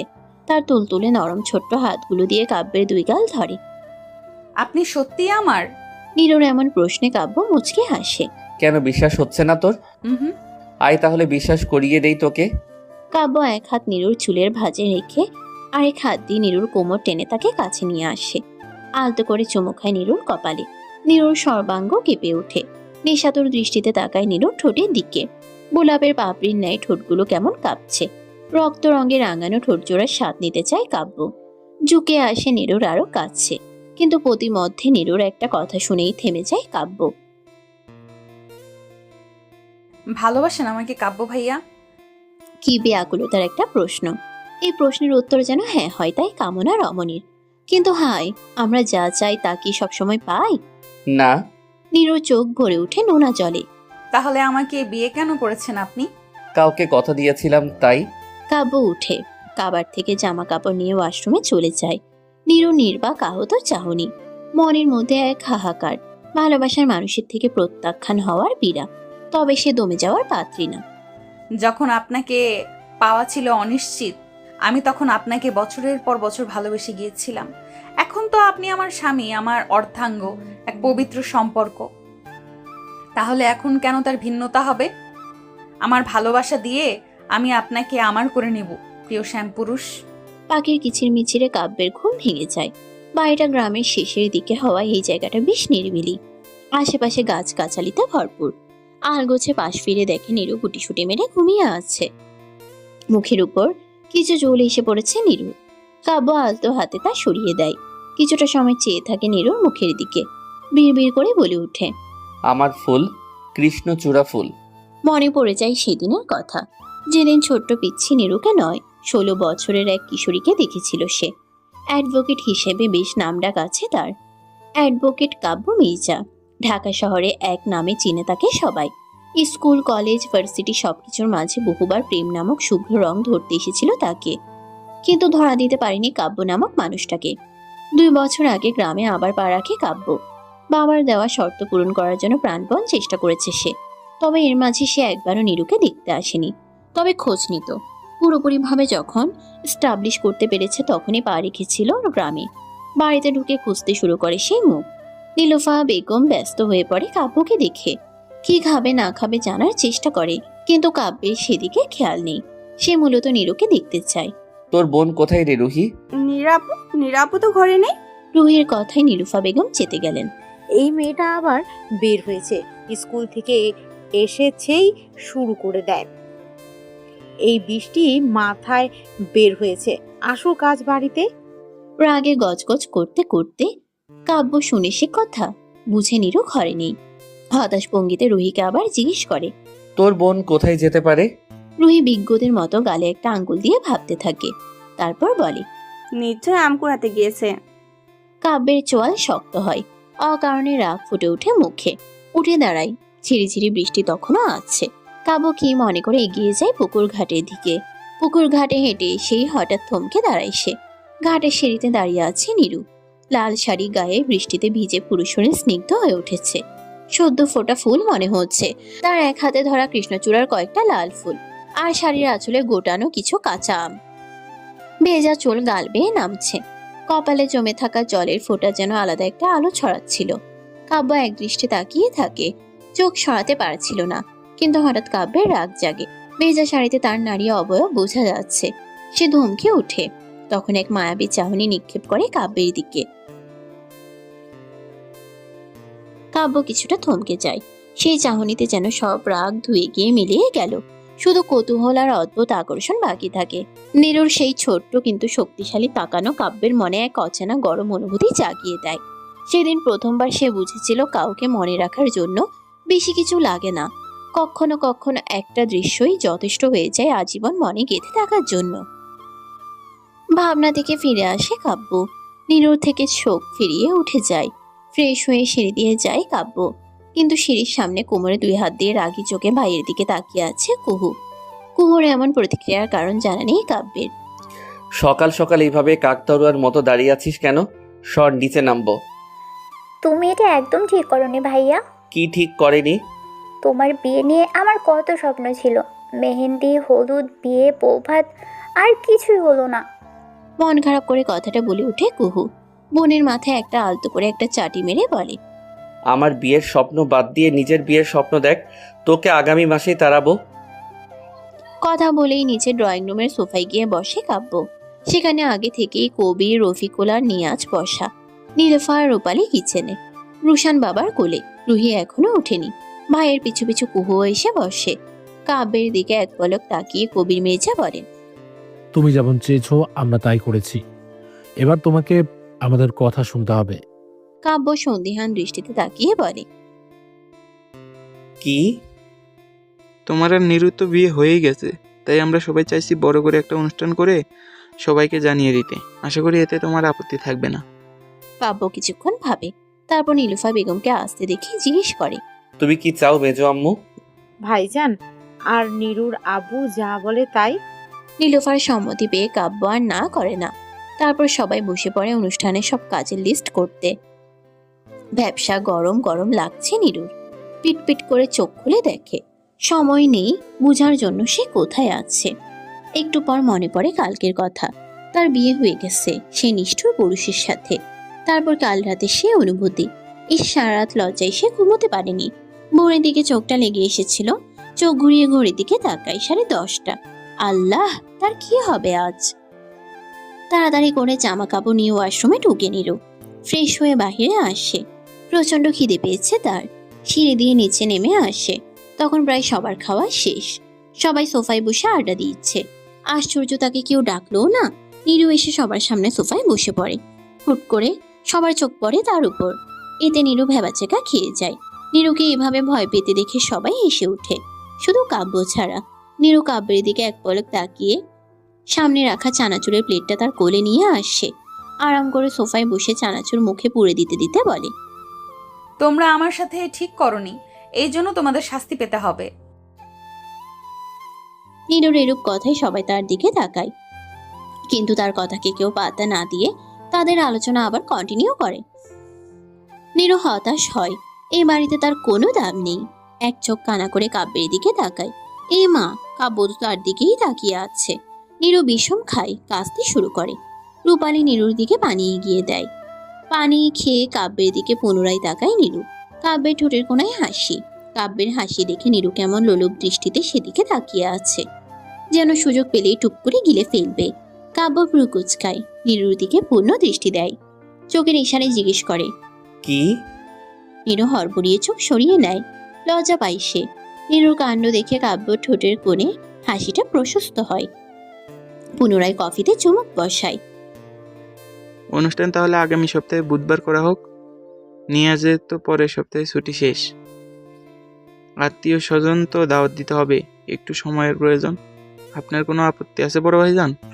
আমার আবার কেন আপত্তি থাকবে? উত্তম প্রস্তাব। তোমার ইচ্ছা অনুযায়ী সব হবে। আপনার কি মত ভাবি?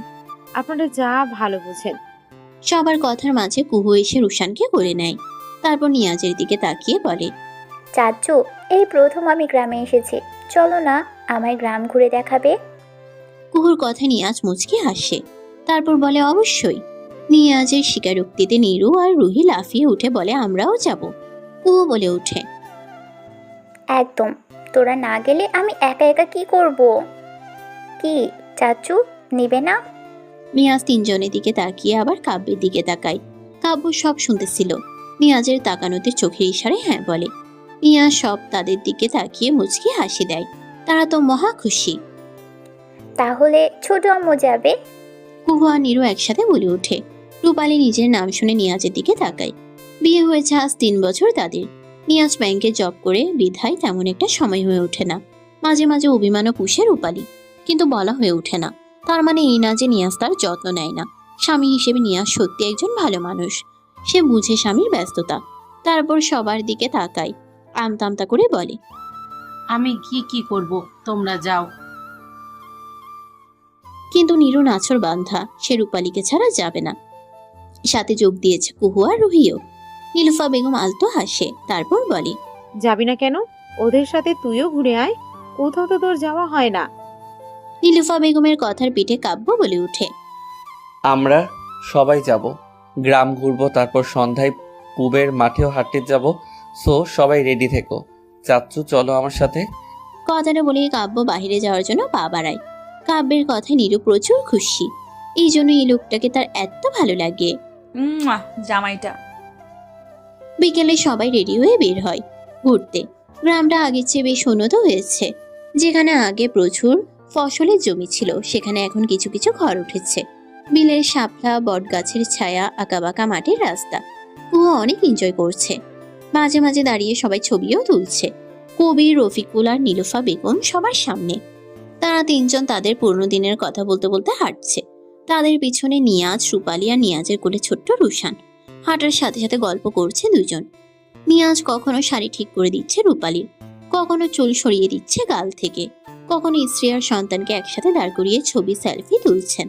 স্বামীর সাথে এই ছোট ছোট মুহূর্তগুলো রূপালীর মন ছুঁয়ে যাচ্ছে। একটা সম্পর্ক সুন্দর করে ধরে রাখতে হলে দুজনেরই সমান আগ্রহ, অ্যাপ্রোচ, যত্ন, ভালোবাসা, সম্মান দেওয়ার মানসিকতা থাকা উচিত। বীজ রোপণ করার পর যত্ন আর পরিচর্যাহীন ফেলে রেখে ফুল বা ফলের আশা করা নেহাতি বোকামি। সম্পর্কটা ঠিক এমন, তুমি যদি একটা সম্পর্কে থেকে তা অবহেলায়, অযত্নে ফেলে রাখো, একটা সময় গাছের মতো সেও তোমাকে ছায়া, ফুল, ফল দেওয়া বন্ধ করে দিবে। পরিচর্যাহীন গাছটাও মারা যায়। আমরা তো কেবল মানুষ মাত্র। তাদের পিছনে হাঁটছে নীরু আর কাব্য। হাঁটছে বললে ভুল হবে, কাব্য হাঁটছে। নীরু তার গুটি গুটি পা দিয়ে তা অনুসরণ করছে। কাব্যের ফোন ভাইব্রেট হওয়ায় কাব্য থেমে যায়, আর নীরু এসে ভারী খায় কাব্যের পিঠে। কাব্য পিছনে তাকায়, দেখে নীরু নাক ঘষছে। তুই কি দেখে চলতে পারিস না? নীরু চুপ থাকে, কিছু বলে না। কাব্যের দিকে একটু তাকিয়ে সামনে হাঁটা ধরে। আশ্চর্য, এর আবার কি হয়েছে? অত কিছু না ভেবে কাব্য হাঁটতে শুরু করে। নীরু হাঁটছে, কিছুটা এগিয়ে হঠাৎ করে থেমে যায়। কাব্য ফোনে SMS দেখতে বিজি ছিল। নীরু যে দাঁড়িয়ে পড়েছে তা কাব্য খেয়াল করেনি। আর তারপর যা হওয়ার তাই হয়েছে। কাব্য এসে নীরুর সাথে ধাক্কা খায়। কাব্যের ধাক্কায় নীরু পড়ে যেতে নিয়েও নিজেকে সামলে নেয়। তারপর কাট কাট চোখে কাব্যের দিকে তাকিয়ে বলে, আপনি দেখে চলতে পারেন না? কাব্যের ভ্রু কুঁচকে আসে। একটু আগে তার কথা তাকিয়ে ফিরিয়ে দিচ্ছে। বাহ, খুব ভালো সাহস তো আমার ফুলের। কাব্য চোখটা শীতল করে নীরুর কানের কাছে কিছুটা ঝুঁকে যায়। পকেটে 2 হাত গুজে হাসকি স্বরে বলে ওঠে, এত সুন্দর বউ সামনে থাকলে চোখ আর অন্যদিকে কিভাবে যাবে? চোখ তো শুধু এখন বউকে দেখতে চাই। নীরুর অক্ষিপট কোটর থেকে বেরিয়ে আসতে চাইল। তার কাব্য ভাই বলছে এটা। নীরু অবাকের শিহর থেকে পড়ার আগে কাব্য লো ভয়েসে গিয়ে উঠে, চোখ শুধু খালি বউ বউ করে, বউ বউ করে। গাইতে গাইতে পকেটে 2 হাত গুজে রেখে নীরুকে পাশ কাটিয়ে সামনে চলে যায়। নীরু এখনো ওইখানে সঙ্গের মতো দাঁড়িয়ে আছে। তার হাত কেমন করে যেন বিট করছে। হঠাৎ কুহু এসে নীরুকে ঝাঁকুনি দেয়। কি হয়েছে নীরু? এভাবে মাঝ রাস্তায় দাঁড়িয়ে আছিস কেন? সবাই কত সামনে, দেখ। নীরুর হুঁশ ফিরে আশেপাশে তাকিয়ে দেখে কাব্য আর বাকিরা এগিয়ে গেছে। নীরু সামনে তাকিয়ে দেখে কুহু আর রুহি দাঁড়িয়ে, তাদের হাতে শাপলা ফুল। শাপলা কোথায় পেলি? বিল থেকে নিয়েছে আপু, তাই তো আমি আর কুহু আপু পিছিয়ে পড়েছিলাম। এই নে, তোর জন্য এনেছি। নীরু হাত বাড়িয়ে তা নিল। তারপর তিনজন একসাথে হাঁটা শুরু করে। সন্ধ্যা ঘনিয়ে এসেছে। পশ্চিমের আকাশটা লালচে আর গোলাপি রং ধারণ করেছে। তার থেকে আভা ছড়াচ্ছে। সেই আকাশের চিত্র কেউ কেউ ফোনে ক্যাপচার করছে, কেউ বা চক্ষু দিয়ে মনের ক্যানভাসে প্রতিচ্ছবি আঁকছে। হাঁটতে হাঁটতে সবাই এসে পৌঁছে গেছে পুবের মাঠের হাট বাজারে। সপ্তাহে একদিন এই হাট বসে, তাও আবার বৃহস্পতিবার। কিছুক্ষণ থাকার পর কবির, রফিকুল আর নীলুফা বেগম চলে গেল। রূপালী চেয়েছিল চলে তাদের সাথে যেতে, কিন্তু নীলুফা বেগমের আদেশে থেকে গেল বাকি সবার সাথে। এতে সে অখুশি নয়। নীলুফার প্রতি শ্রদ্ধায় মনটা কানে কানে পূর্ণ হলো। নীরু হাঁটছে, মাটির জিনিসপত্রের দোকান দেখে সেখানে যায়। পিছনে কাব্য, বাকিরা অন্যদিকে আছে। নীরু 2-1টা মাটির জিনিস পছন্দ করে। তার মধ্যে ছিল মাটির খোলা, যা দিয়ে চিতই পিঠা আর খোলাজা পিঠা বানানো হয়, মাটির একটা পাতিল, একটা ফুলদানি আর একটা মাটির ব্যাংক। কিন্তু নীরুর কাছে তো টাকা নেই, সে টাকা আনেনি। তাই ভাবলো চাচুকে বলবে এগুলো নিয়ে দিতে। চাচুকে টাকার উদ্দেশ্যে পা বাড়াতে একটা কথা শুনে থমকে যায়। মাটির জিনিস নিচ্ছিস বুঝি? ফুল আমাদের সংসার সাজানোর জন্য? হাটে মানুষের আনাগোনা বাড়ছে। সপ্তাহে এদিন বলে হয়তো এ ভিড় জমে। কাব্য মানুষ হলেও এখানেও পাওয়া যায় শৌখিনদের তালিকা। মানুষের কোলাহলে পরিবেশ আরো গরম হয়ে উঠেছে। তবে নীরু এখনো শীতল। সে শুধু একটা কথাই ভাবছে, আমাদের সংসার, কাব্য ভাইয়ার সাথে তার সুন্দর একটা মিষ্টি সংসার, ভালোবাসার সংসার, যা সে নিজ হাতে সাজাতে পারবে তার মনের মতো করে। কিরে দাঁড়িয়ে আছিস কেন, নিবি না? কাব্যের কথায় নীরুর সম্বিত ফিরে।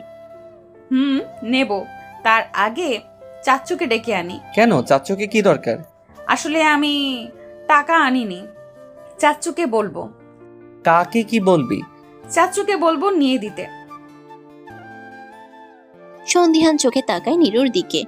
আজকে নীরু একটা মেরুন রঙের চুড়িদার পরেছে, হাতে কিছু সংখ্যক কাচের চুড়ি, নিতম্ব ছড়ানো চুলগুলো বেনি করে রেখেছে, চোখে হালকা কাজল আর ঠোঁটে লিপ বাম, ওড়নাটা মাথার উপর শোভা পাচ্ছে। কাব্যের চোখে হয়তো এর চেয়ে সুন্দর কিছু নেই। সে তো সেই বিকাল থেকে তার ফুলের রূপে মুগ্ধ হচ্ছে। তোর বর কি বেকার নাকি তার টাকা পয়সা নেই? নীরু অদ্ভুত চাহনি নিক্ষেপ করে কাব্যের দিকে। আমি কখন বললাম এইসব?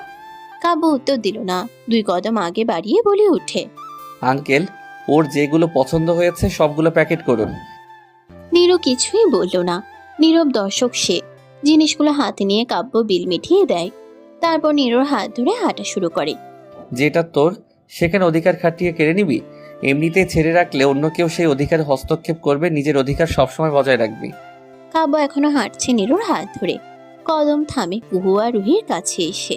কুহু চুরি দেখছিল, কাব্যকে দেখেই বলে ওঠে, ভাইয়া আমি এগুলো নিব। কাব্য হাসে হয়তো, তবে খুবই শুকনো। তো নে, টাকা এনেছিস তো? কাব্যের কথায় নীরু আর কুহু তার দিকে তাকায়। কুহু আত্মবিশ্বাসী হয়ে বলে ওঠে, আমার ভাই থাকতে আমার টাকা আনতে হবে কেন? তুমি দেবে। শখ কত, যা তোর বরকে বল। তোর বরের কি টাকা কম পড়েছে? মায়ের পচানোতে কুহু পাত্তা দিল না। প্রায়শই এই বলে খোঁচা দেয় কাব্য। একসাথে থাকলেও 2টা ঝগড়া করবে। যাও, লাগবে না, আমি চাচ্চুকে বলছি। কাব্য হতাশ হয়। বউ বোন দুজনেই সেম। রুহি চল, আমি তোকে কিনে দিব তোর যা যা লাগে। রুহি খুশি হয়ে যায়, কাব্যের হাত ধরে লাফিয়ে লাফিয়ে হাঁটছে। কুহু এসে নীরুর পাশে দাঁড়ায়। চলো নিরু। উফ, ভাবি। নীরু লজ্জা পায় কুহুর ডাকে। তুই আমাকে নাম ধরে ডাকবি? কি বলিস? তুই আমার একমাত্র বড় ভাইয়ের একমাত্র বউ, তোকে নাম ধরে কেন ডাকবো? ভাবি ভাবি ভাবি। এই আসতে। নীরুকে লজ্জা পেতে দেখে কুহু হু হু করে হেসে ওঠে। রাত ভারী হচ্ছে, তাই সবাই চলে যাওয়ার কথা ভাবে। সে অনুযায়ী একটা টেম্পো ঠিক করে। তারপর সবাই সেটাই চড়ে বসে। নীরুর হাতে এখনো সেই শাপলা ফুলের গুচ্ছ, কিছুটা মূর্ছা গেছে। কুহু আর রোহিত সে কবেই ফেলে দিয়েছিল। সবাই যে যার মতো কথা বলতে ব্যস্ত। নীরু আর কাব্য বসেছে পাশাপাশি, নীরুর সাথে কুহু। অপর সাইডের সিটে রুহি, রূপালী আর নিয়াজ বসা। রুশান ঘুমিয়ে গেছে সবার চোখের আড়ালে। কাব্য তার শক্তপোক্ত হাত দিয়ে নীরুর হাতটা ধরে। খসখসে হাতের মাঝে নীরুর ছোট্ট তুলতুলে নরম হাত, যেন একটু জোরে ধরলে ভেঙে যাবে। নীরু থমকায়। বুকের ভেতর সেই যান্ত্রিক শব্দগুলো বাজতে শুরু করেছে। এই যেন স্বপ্ন। ভালোবাসার মানুষটার হাতে তার হাত, সুখকর অনুভূতি। নীরু কাব্যের দিকে তাকায়। কাব্য তখন মোবাইল দেখতে ব্যস্ত। সে যে নীরুর হাত ধরেছে তার কোনো প্রতিক্রিয়া দেখা যাচ্ছে না। নীরুর ভালো লাগছে, ভীষণ ভালো। আলতো করে মাথাটা এলিয়ে দেয় পিছনের দিকে, একটু ঠেস দিয়ে বসার জন্য। পিছনের মাথা ঠেকার আগেই কাব্য নীরুকে এক হাতে পাশে টেনে নিয়ে মাথাটা তার বুকে রাখে। নীরু হকচকিয়ে যায়।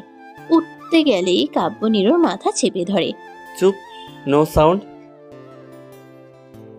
আলতো করে নীরুর মাথায় হাত বুলিয়ে দিচ্ছে কাব্য। নীরুর মন পাখিরা পাখা মেলতে শুরু করে। কাব্যের এই ছোট ছোট কেয়ারগুলো নীরুর মনে নতুন করে অনুভূতির জন্ম দিচ্ছে। সে আবারও প্রেমে পড়ছে কাব্য নামক স্বামীর উপর। বাড়ি ফিরেছে সবাই। রফিকুল আর নীলুফা বেগম ফিরে গেছেন মির্জা বাড়িতে। রূপালী আর নিয়াজও যেত, তবে রাত বেশি হয়ে গেছে দেখে কৃষ্ণচূড়া মঞ্জিলেই থেকে গেল। সকালেই চলে যাবে। নীরু রুমে ঢুকে ক্লান্ত সে। গাড়িতে ঘুম ঘুরঘুর করছিল চোখে, কিন্তু সে অনুভূতি অনুভব করার জন্য ঘুমকে তখনকার মতো বাই বাই বলেছিল। কিন্তু এখন আর পারছে না। অনেকটা সময় হাঁটার কারণে পায়ে ব্যথা করছে। কোনো রকম বিছানায় গিয়ে ফ্রেশ না হয়ে ঘুমিয়ে পড়ে। বাহির থেকে খাবার খেয়ে এসেছে সবাই, তাই আর কারো খিদে নেই। কাব্য নিজের জন্য 1 কাপ কফি নিয়ে উপরে রুমে আসে। দরজা খুলে ভেতরে আসে। বিছানায় চোখ যেতেই দেখতে পায় নীরু হাত পা ছড়িয়ে ঘুমিয়ে আছে। গায়ে এখন বিকেলে জামাটাই। কাব্য ফোঁস করে শ্বাস ফেলে। বাচ্চা মেয়ে বিয়ে করলে যা হয় আর কি। কাব্য নীরুর কাছে গিয়ে পাশে বসে। আলতো হাতে নীরুর মুখের উপর পড়ে থাকা চুলগুলো সরিয়ে দিয়ে আস্তে আস্তে ডাকে, নীরু ওঠ, ফ্রেশ হয়ে নে, চেঞ্জ করে তারপর ঘুমা। এই নীরু, এই ফুল। নীরু নিভু নিভু করে চোখ খুলে। কাব্যের মুখটা অস্পষ্ট। ঘুম জড়ানো কণ্ঠে বলে ওঠে, ঘুমাতে দাও কাব্য ভাইয়া, পায়ে অনেক ব্যথা করছে। কথাটা বলেই নীরু আবার ঘুমের দেশে বাড়ি দেয়। কাব্য উঠে দাঁড়ায়। ড্রয়ার থেকে মলম বের করে নীরুর দিকে এগিয়ে যায়। একা বসে ভাবছো কি, দূরে দাঁড়িয়ে গাইছি আমি, আনমনে বাসছি ভালো, তুমি পূর্ণিমারি স্নিগ্ধ আলো, তুমি ভোরের মিষ্টি বাতাস, কখনো আবার মনের আকাশ, তুমি বললে এনে দেব পূর্ণিমার সে এক ফালি চাঁদ, ভালো লাগে তোমাকে, ভালোবাসি বলে দিতে চাই, তোমার মনে ঠিকানায় আমি গান লিখে যাই, শুরু থেকে শেষ অবধি আমি তোমাকেই চাই, তোমার চোখের কাজলে আমি হারিয়ে যাই।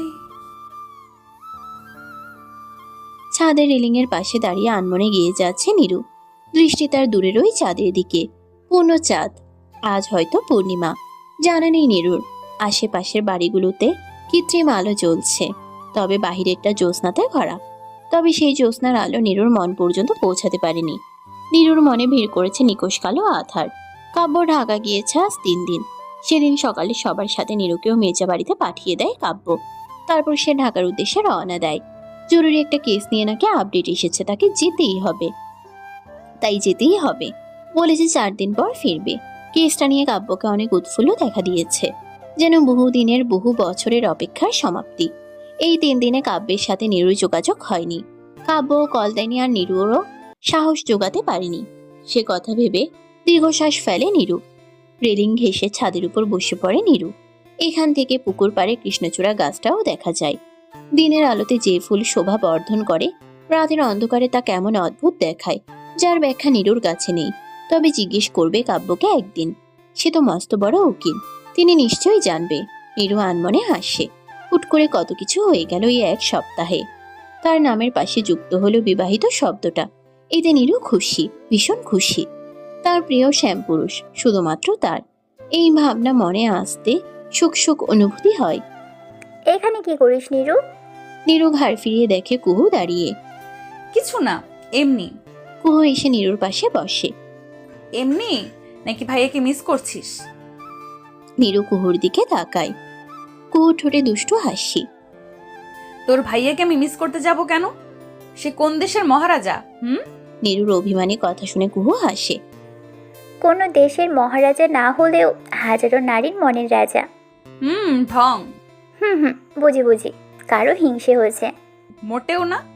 কথাটা পুরো সম্পূর্ণ করতে পারেনি নীরু। তার আগেই কারো কণ্ঠ শুনতে পায়। ফোন দিতে তোর কতক্ষণ লাগে কুহু? কাব্য ভাইয়া? হ্যাঁ, এটা তো কাব্য ভাইয়ার কণ্ঠ, কিন্তু উনি কিভাবে? নীরুর ভাবনার মাঝেই কুহু নীরুর হাতে ফোন ধরিয়ে দেয়। ভাইয়া নে কথা বল, আমি ও পাশে আছি। কথাটা বলে কুহু ছাদের আরেক দিকে চলে যায়। হ্যালো নীরু। নীরু কাঁপা কাঁপা হাতে ফোনটা কানের পাশে নেয়। তখনই কাব্যের ডাক। একা একা এত রাতে ছাদে কি করছিস নীরু? নীরু চুপ এখনো। 3 দিন পরে এই কণ্ঠ শুনছে নীরু। কণ্ঠনালী কেউ যেন চেপে ধরে রেখেছে, স্বর বের হচ্ছে না। ফুল। নীরু থমকায়। হৃদস্পন্দন বাড়ে তার। কি আছে এই ডাকে? জি। কাব্য মুচকি হাসে। কেমন আছিস? ভালো। আপনি? ভালো আছি। খেয়েছিস রাতে? না। কেন? এমনি। এমনি কেন? জানি না। কাব্যের রাগ হয়। তা করবি কেন? পারিস তো সারাদিন ব্যাঙের মতো লাফাতে। যা খাবার খেয়ে ঘুমা। ফট করে কলটা কেটে দেয় কাব্য। নীরু কল বিচ্ছিন্ন হয়ে যাওয়া ফোনের ডিসপ্লের দিকে তাকিয়ে আছে। লোকটা এমন কেন? পরপরই চোখ ভরে উঠতে চায় নোনা পানিতে। তখনই ফোনে টুং করে একটা আওয়াজ হয়। নীরু স্ক্রিনের দিকে তাকায়, ওপেন করে দেখে জ্যোৎস্নাময় এমন একটা রাত আমাদের হোক ফুল, ফুলের কোলে মাথা রেখে আমি জ্যোৎস্না বিলাস করব, খাবার খেয়ে ঘুমাবি আমার অভিমানী ফুল। নীরু স্ক্রিনের দিকে তাকিয়ে আছে এখনো, শতবার পড়ে ফেলেছে হয়তো। কাব্য ফোনটা সাইডে রেখে দেয়। গতদিন ধরে অনেক ব্যস্ততার মধ্যে ছিল সে। সেই দিন রাতের পর আর তার প্রিয়সীর সাথে কথা বলা হয়নি। সেদিন রাতের কথা মনে করে কাব্য হাসে। মলম নিয়ে কাব্য নীরুর পায়ের কাছে বসে। সেলোয়ারটা পা থেকে একটু উপরে উঠাতে চায় কিন্তু পারে না। চুড়িদার জামারগুলোর সেলোয়ার এমনই হয়। কাব্য বিরক্ত হয়, মেজাজ খিটখিট করে উঠে। বসা থেকে আবার উঠে দাঁড়ায়। ড্রেসিং টেবিলের ড্রয়ার খুলে ছোট একটা কেচি হাতে নেয়। তারপর পুনরায় গিয়ে বসে নীরুর পায়ের কাছে। একটু একটু করে সালোয়ারের চিপা অংশটা কাটতে শুরু করে। সালোয়ারের দুটো হাতায় আড়াআড়ি ভাবে পর্যাপ্ত পরিমাণ কেটে ক্ষান্ত হয় কাব্য। তারপর হাতে একটু মলম নিয়ে নীরুর পায়ে ম্যাসাজ করতে শুরু করে। প্রথম একটু ঠান্ডা এবং পরবর্তীতে গরম অনুভব হতেই নীরুর ঘুম হালকা হয়, তবে ভাঙে না। ব্যথার জায়গায় আরাম লাগছে এখন। আবেশে আবার ঘুমে তলিয়ে যায়। কাব্য হাসে। মলম লাগানো শেষে কাব্য নীরুর পাশে এসে শুয়ে পড়ে। শান্ত দৃষ্টিতে কিছুক্ষণ নীরুকে দেখে, তারপর গভীর নিদ্রায় চলে যায়। প্রায় ভোরের দিকে কারো ফ্যাচ ফ্যাচ কান্নার শব্দে ঘুম ভেঙে যায় কাব্যের। উঠে দেখে নীরু কাঁদছে। জিজ্ঞেস করার পর উত্তর দেয় ভূতভা জিনে তার সালোয়ার কেটে ফেলেছে। প্রথম দিন থেকে বলছে এ বাড়িতে ভূত আছে। নীরুর কথায় কাব্য হাসে। চুপচাপ ঘুমা, না হলে ভূতকে বলবো তোকে নিয়ে যেতে। আপনি ভূতের সাথে কথা বলেন? বাড়ি আমার, তাহলে বাড়ির ভূতগুলো তো আমারই হবে। আমার পোষা ভূতের সাথে আমি কথা বলতেই পারি। এবার কাদু কাদু হয়ে নীরু জিজ্ঞেস করে, আপনি ভূত পোষেন? কাব্য হাসবে না কাঁদবে বুঝতে পারছে না। নিজের হাসি চেপে রেখে মুখে গাম্ভীর্য এনে নীরুর উদ্দেশ্যে বলে ওঠে, এখন যদি না ঘুমাস তাহলে কিন্তু আমি ভূতগুলোকে আসতে বলবো। কাব্যের কথায় নীরু ভয় পেয়ে যায়। এই জীবনে সে তিন জিনিস প্রচন্ড ভয় পায়, গরু, ভূত আর কাব্যকে। তারপর কোনো কথা না বলে চুপচাপ গুটি সুটি মেরে শুয়ে পড়ে। কাব্য আবারও হাসে। কি সুন্দর সে হাসি। কথা শেষ? কুহুর কথা শুনে নীরু মাথা দুলায়। কুহু নীরুর পাশে এসে বসে আবার। অল্প স্বল্প গল্প করতে করতে অনেকটা সময় কেটে যায়। তুই কাউকে ভালোবাসিস কুহু? কুহু নীরুর দিকে তাকায়, ঠোঁটের কোণে একটা হাসি রেখে বলে ওঠে, সে ভাইয়ের বন্ধু, তার নাম অর্ণব চৌধুরী। তাকে দেখেছিলাম আমি ভাইয়ের জন্মদিনের দিন। তারপর প্রায়শই ভাইয়ের সাথে বাসায় আসতো। আমি তাকে লুকিয়ে চুরিয়ে দেখতাম, তার সাথে কথা বলার বাহানা খুঁজতাম। এভাবেই প্রায় 3 বছর কেটে গেছে। একদিন সাহস জুগিয়ে আমি তাকে প্রপোজ করে ফেলি। তারপর আর কি, যা হবার তাই হয়। অর্ণব ভাইয়া সেদিন আমাকে এড়িয়ে চলে যায়। আজ প্রায় 1.5 বছর তার সাথে কোনো যোগাযোগ নেই। বাড়িতেও আসেন না, ভাইয়ের সাথেও আর কখনো দেখিনি। মাথা নিচু করে কথাটা বলে ওঠে কুহু। আমার কি মনে হয় জানিস নীরু, উনি আমার জন্যই এমন করেছেন। হয়তো ভাইয়ের সাথে তার বন্ধুত্বটা আর নেই। এই কথা মনে হলে আমার খুব কষ্ট হয়। নীরু কুহুর কাঁধে হাত রাখে। কাঁদিস না কুহু, এতে তোর কোনো দোষ নেই। ভালোবাসা কোনো অপরাধ নয়। এইসব নিয়ে একদম চিন্তা করবি না, ঠিক আছে? আমাদের কুহুকে হাসিতেই মানায়। কুহু নীরুর দিকে তাকিয়ে আলতো হাসে।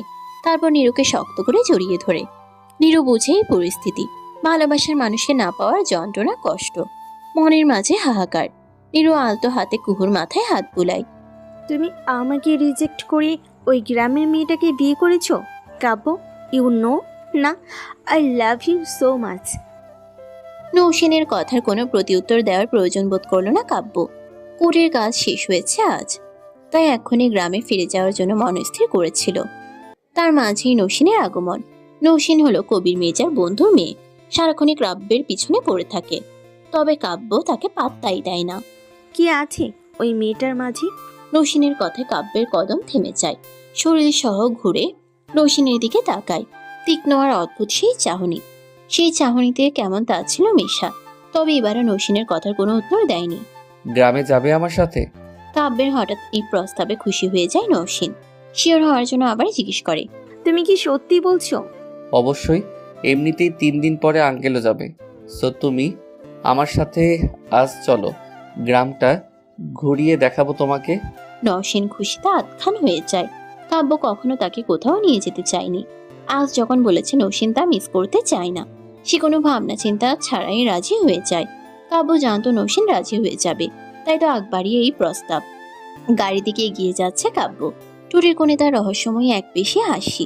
নীরু সকাল থেকে মির্জা বাড়ির দরজায় চক্কর কাটছে। আজ কাব্য ভাইয়া আসবে বলেছে। আজই তো 4 দিন, আজ আসবে তো নাকি কাল, চিন্তা করছে আর হাঁটছে। নীরুকে এভাবে পাইচারি করতে দেখে কুহু এগিয়ে যায়। ভাবি, কেহ কে? নীরু হকচকিয়ে যায়।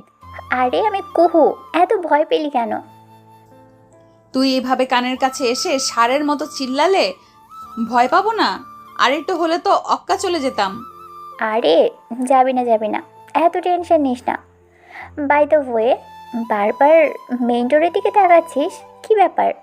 কুহুর কথা শেষ হতে না হতে বাহির থেকে গাড়ির হর্ন বেজে ওঠে। তা শুনতে পেয়ে কুহু নীরুকে বাহু দিয়ে হালকা গুঁতো দিয়ে বলে, ও আচ্ছা, এই ব্যাপার। কুহুকে মুচকে মুচকে হাসতে দেখে লজ্জা পায় নীরু। কুহুকে পাল্টা কিছু বলতে যাবে তখনই বাড়িতে প্রবেশ করে কাব্য। কাব্যকে দেখে কুহু গিয়ে ভাইয়া বলে জড়িয়ে ধরে। কুহুর আওয়াজে সবাই বের হয়ে আসে। নীরুর মুখে মিষ্টি একটা হাসি, তবে সেই হাসি আর বেশিক্ষণ রইল না। যখন দেখলো কাব্যের পিছনে মডার্ন পোশাকে একটা মেয়ে দাঁড়িয়ে আছে, লং টোপার জিন্স পরা, গলায় একটা শিপনের স্কার্ফ জাতীয় কিছু, গায়ের রং ফর্সা। মেয়েটাকে এই পোশাকে মানিয়েছে ভালো, কিন্তু কে এই মেয়ে? নীরুর ভাবনার মাঝে কুহু গিয়ে নৌশিনকে জড়িয়ে ধরে। কেমন আছো আপু? এই তো ভালো, তুমি? তোমাকে অনেক সুন্দর লাগছে কুহু। নীরু আর বাকিরা নীরব দর্শক হয়ে দেখছে সব। মেয়েটা কে কাব্য? আমার বন্ধুর মেয়ে নৌশিন। কথাটা বলে ওঠেন কবির মির্জা। সবার উৎসুক চোখ দেখে কাব্য বলে উঠে গ্রাম ঘুরতে এসেছে, অনুষ্ঠান পর্যন্ত এখানেই থাকবে। কাব্যের কথা নীরুর কান অব্দি যায়, তবে স্বাভাবিকভাবেই। কিন্তু কুহুর কথাই মনে এক অজানা ভয় লেগে ওঠে। নৌশিন আপু এমনিতেই অনেক ভালো, তবে ভাইয়ের প্রতি প্রচুর দুর্বল। ভাইয়ের বিয়ে হয়েছে শুনে অনেক কান্না করেছে। আমার কি মনে হয় জানিস, নৌশিন আপু তোকে দেখার জন্যই গ্রামে এসেছে। আপুর থেকে সাবধানে থাকিস। নৌশিন সবার সাথে পরিচিত হয়। এরই মাঝে কাব্য নীরুর হাত ধরে বলে ওঠে, চলো। নীরু পলক্ষীন কাব্যের দিকে চেয়ে আছে। কোথায় যাব? তোর বাড়িতে। বিয়ের পরেও বাপের বাড়িতে থাকবি নাকি? নীরুকে কথা বলার সুযোগ না দিয়েই তার হাত ধরে টেনে নিয়ে যায়। আমার জন্য 1 গ্লাস তেঁতুলের শরবত বানিয়ে নিয়ে আয়। ক্লান্ত শরীরটা ড্রয়িং রুমের সোফায় এলিয়ে দিতে দিতে কথাটা বলে ওঠে কাব্য। কাব্যের ক্লান্ত মুখের দিকে চেয়ে নীরু তাড়াতাড়ি কিচেনে চলে যায়। তারপর ঠান্ডা ঠান্ডা তেঁতুলের শরবত এনে কাব্যকে দেয়। কাব্য এক মুহূর্ত সময় ব্যয় না করেই তা পান করতে শুরু করে। পুরো শরবতটুকু শেষ করে নীরুর হাতে গ্লাসটা ধরিয়ে দেয়। আর খাবেন? না। নীরু খালি গ্লাস নিয়ে কিচেনের দিকে চলে যায়। নীরুর যাওয়ার পানে কাব্য তাকিয়ে মৃদু হেসে ওঠে। বিছানা ঝাড়ু দিচ্ছে নীরু, বালিশগুলো ঠিক করে রেখে শুয়ে পড়ে। তার কিছুক্ষণ পরে কাব্য এসে পাশের বালিশে শুয়ে পড়ে। নীরু এক চোখ খুলে কাব্যের দিকে তাকায়। উদ্দেশ্য কাব্য কি করছে দেখা। কানা চোখে তাকিয়ে সাথে সাথেই চোখ খিচে বন্ধ করে ফেলে, কারণ কাব্য তার দিকেই তাকিয়েছিল। কাব্য মুচকি হাসে। নীরুর কাছে এগিয়ে যায় কাব্য, মাথাটা নিচু করে নীরুর কানে লো ভয়েসে বলে, দেখার হলে এমনিতেই দেখ, এত লুকোচুরির কি আছে? I am your husband now, so যেভাবে খুশি সেভাবে দেখতে পারিস। কথাটা বলে নীরুর কানে ঠোঁট ছুঁয়ে দেয়। নীরুর ছোট্ট কায়া কেঁপে ওঠে, লজ্জায় চোখ মেলতে পারছে না। এইভাবে ধরা পড়ে যাবে ভাবিনি। কাব্য নীরুর কপালের উপর পড়ে থাকা চুলগুলো সরিয়ে শব্দ করে চুমু খায়। নীরুর চোখ মেলে তাকায় কাব্যের দিকে। কাব্য নরম চোখে তাকিয়ে আছে নীরুর দিকে। দুজনেই চোখাচোখি হয়, তবে কেউই চোখ সরিয়ে নেয় না। অপলক দৃষ্টিতে তাকিয়ে থাকে একে অপরের দিকে। নীরুর চাহনি আবেগে ভরা। কাব্য নীরুর চাহনি দেখে হাসে, যে হাসির কোনো চিহ্ন নেই। পরপরই 2 হাত দিয়ে নীরুকে নিজের বুকে টেনে নেয়। মাথায় হাত বুলিয়ে দিতে দিতে বলে উঠে, ঘুমা। জানেন কাব্য, আপনার বুকটাই আমার সবচেয়ে নিরাপদ জায়গা। মনে হচ্ছে এই বুকে আমি আজীবন মাথা রাখতে চাই, মরণ পর্যন্ত। নীরুর কাব্যের জন্য কফি নিয়ে উপরে যাচ্ছিল, তখনই কলিং বেল বেজে উঠে। কফিটা ডাইনিং এ রেখে নীরু দরজা খুলতে চায়। দরজা খুলে সামনে কুহুকে দেখে খুশি হয়ে যায় নীরু। তখনই নৌসিন আর কবির মির্জা কুহুর পাশে এসে দাঁড়ায়। নীরু জায়গা করে দিয়ে সবাইকে, তারা তিনজন ভেতরে ঢুকে। নীরু, আমার কফি কই? উস্কো খুস্কো চুল, ফোলা গাল, গায়ের পোশাকের ভাগ কুচকানো, দেখেই মনে হচ্ছে ঘুম থেকে উঠেছে। মুখ ধোয়ার কারণে সামনের চুলগুলো ভিজে কপালে লেপটে আছে। ধপ ধপ সিঁড়ি ডিঙিয়ে নিচে নামে। ড্রয়িং রুমে সবাইকে দেখে বলে, গুড মর্নিং। সবাই তাকে গুড মর্নিং জানায়। নীরু এরই মাঝে সবার জন্য কফি আর হালকা নাস্তা নিয়ে হাজির। কবির মির্জা নীরুর মাথায় হাত বুলিয়ে দেন। লক্ষ্মী মেয়ে আমার। নীরু হাসে। নৌসিন কিছুই বলছে না, সে বসে বসে দেখছে সব। আপু, তোমার কপি। নৌসিন তাকায় নীরুর দিকে। কি মায়াবী এক মুখ, চোখে মুখে মায়া উপচে পড়ছে। হয়তো এই জন্য কাব্য না আর ভাবতে পারছে না। এতটা বছর ধরে সে কাব্যকে ভালোবেসে গেল, কিন্তু কাব্য বুঝেও না বুঝার ভান ধরেছিল। খারাপ লাগে নৌসিনের। নৌসিন সেই কফি নেয় না। রাগ আসছে নীরুর উপর। নীরু নিশ্চয় ওখান থেকে সরে গিয়ে কুহুর পাশে বসে। কাব্য পূর্ণ দৃষ্টিতে দেখলো সব।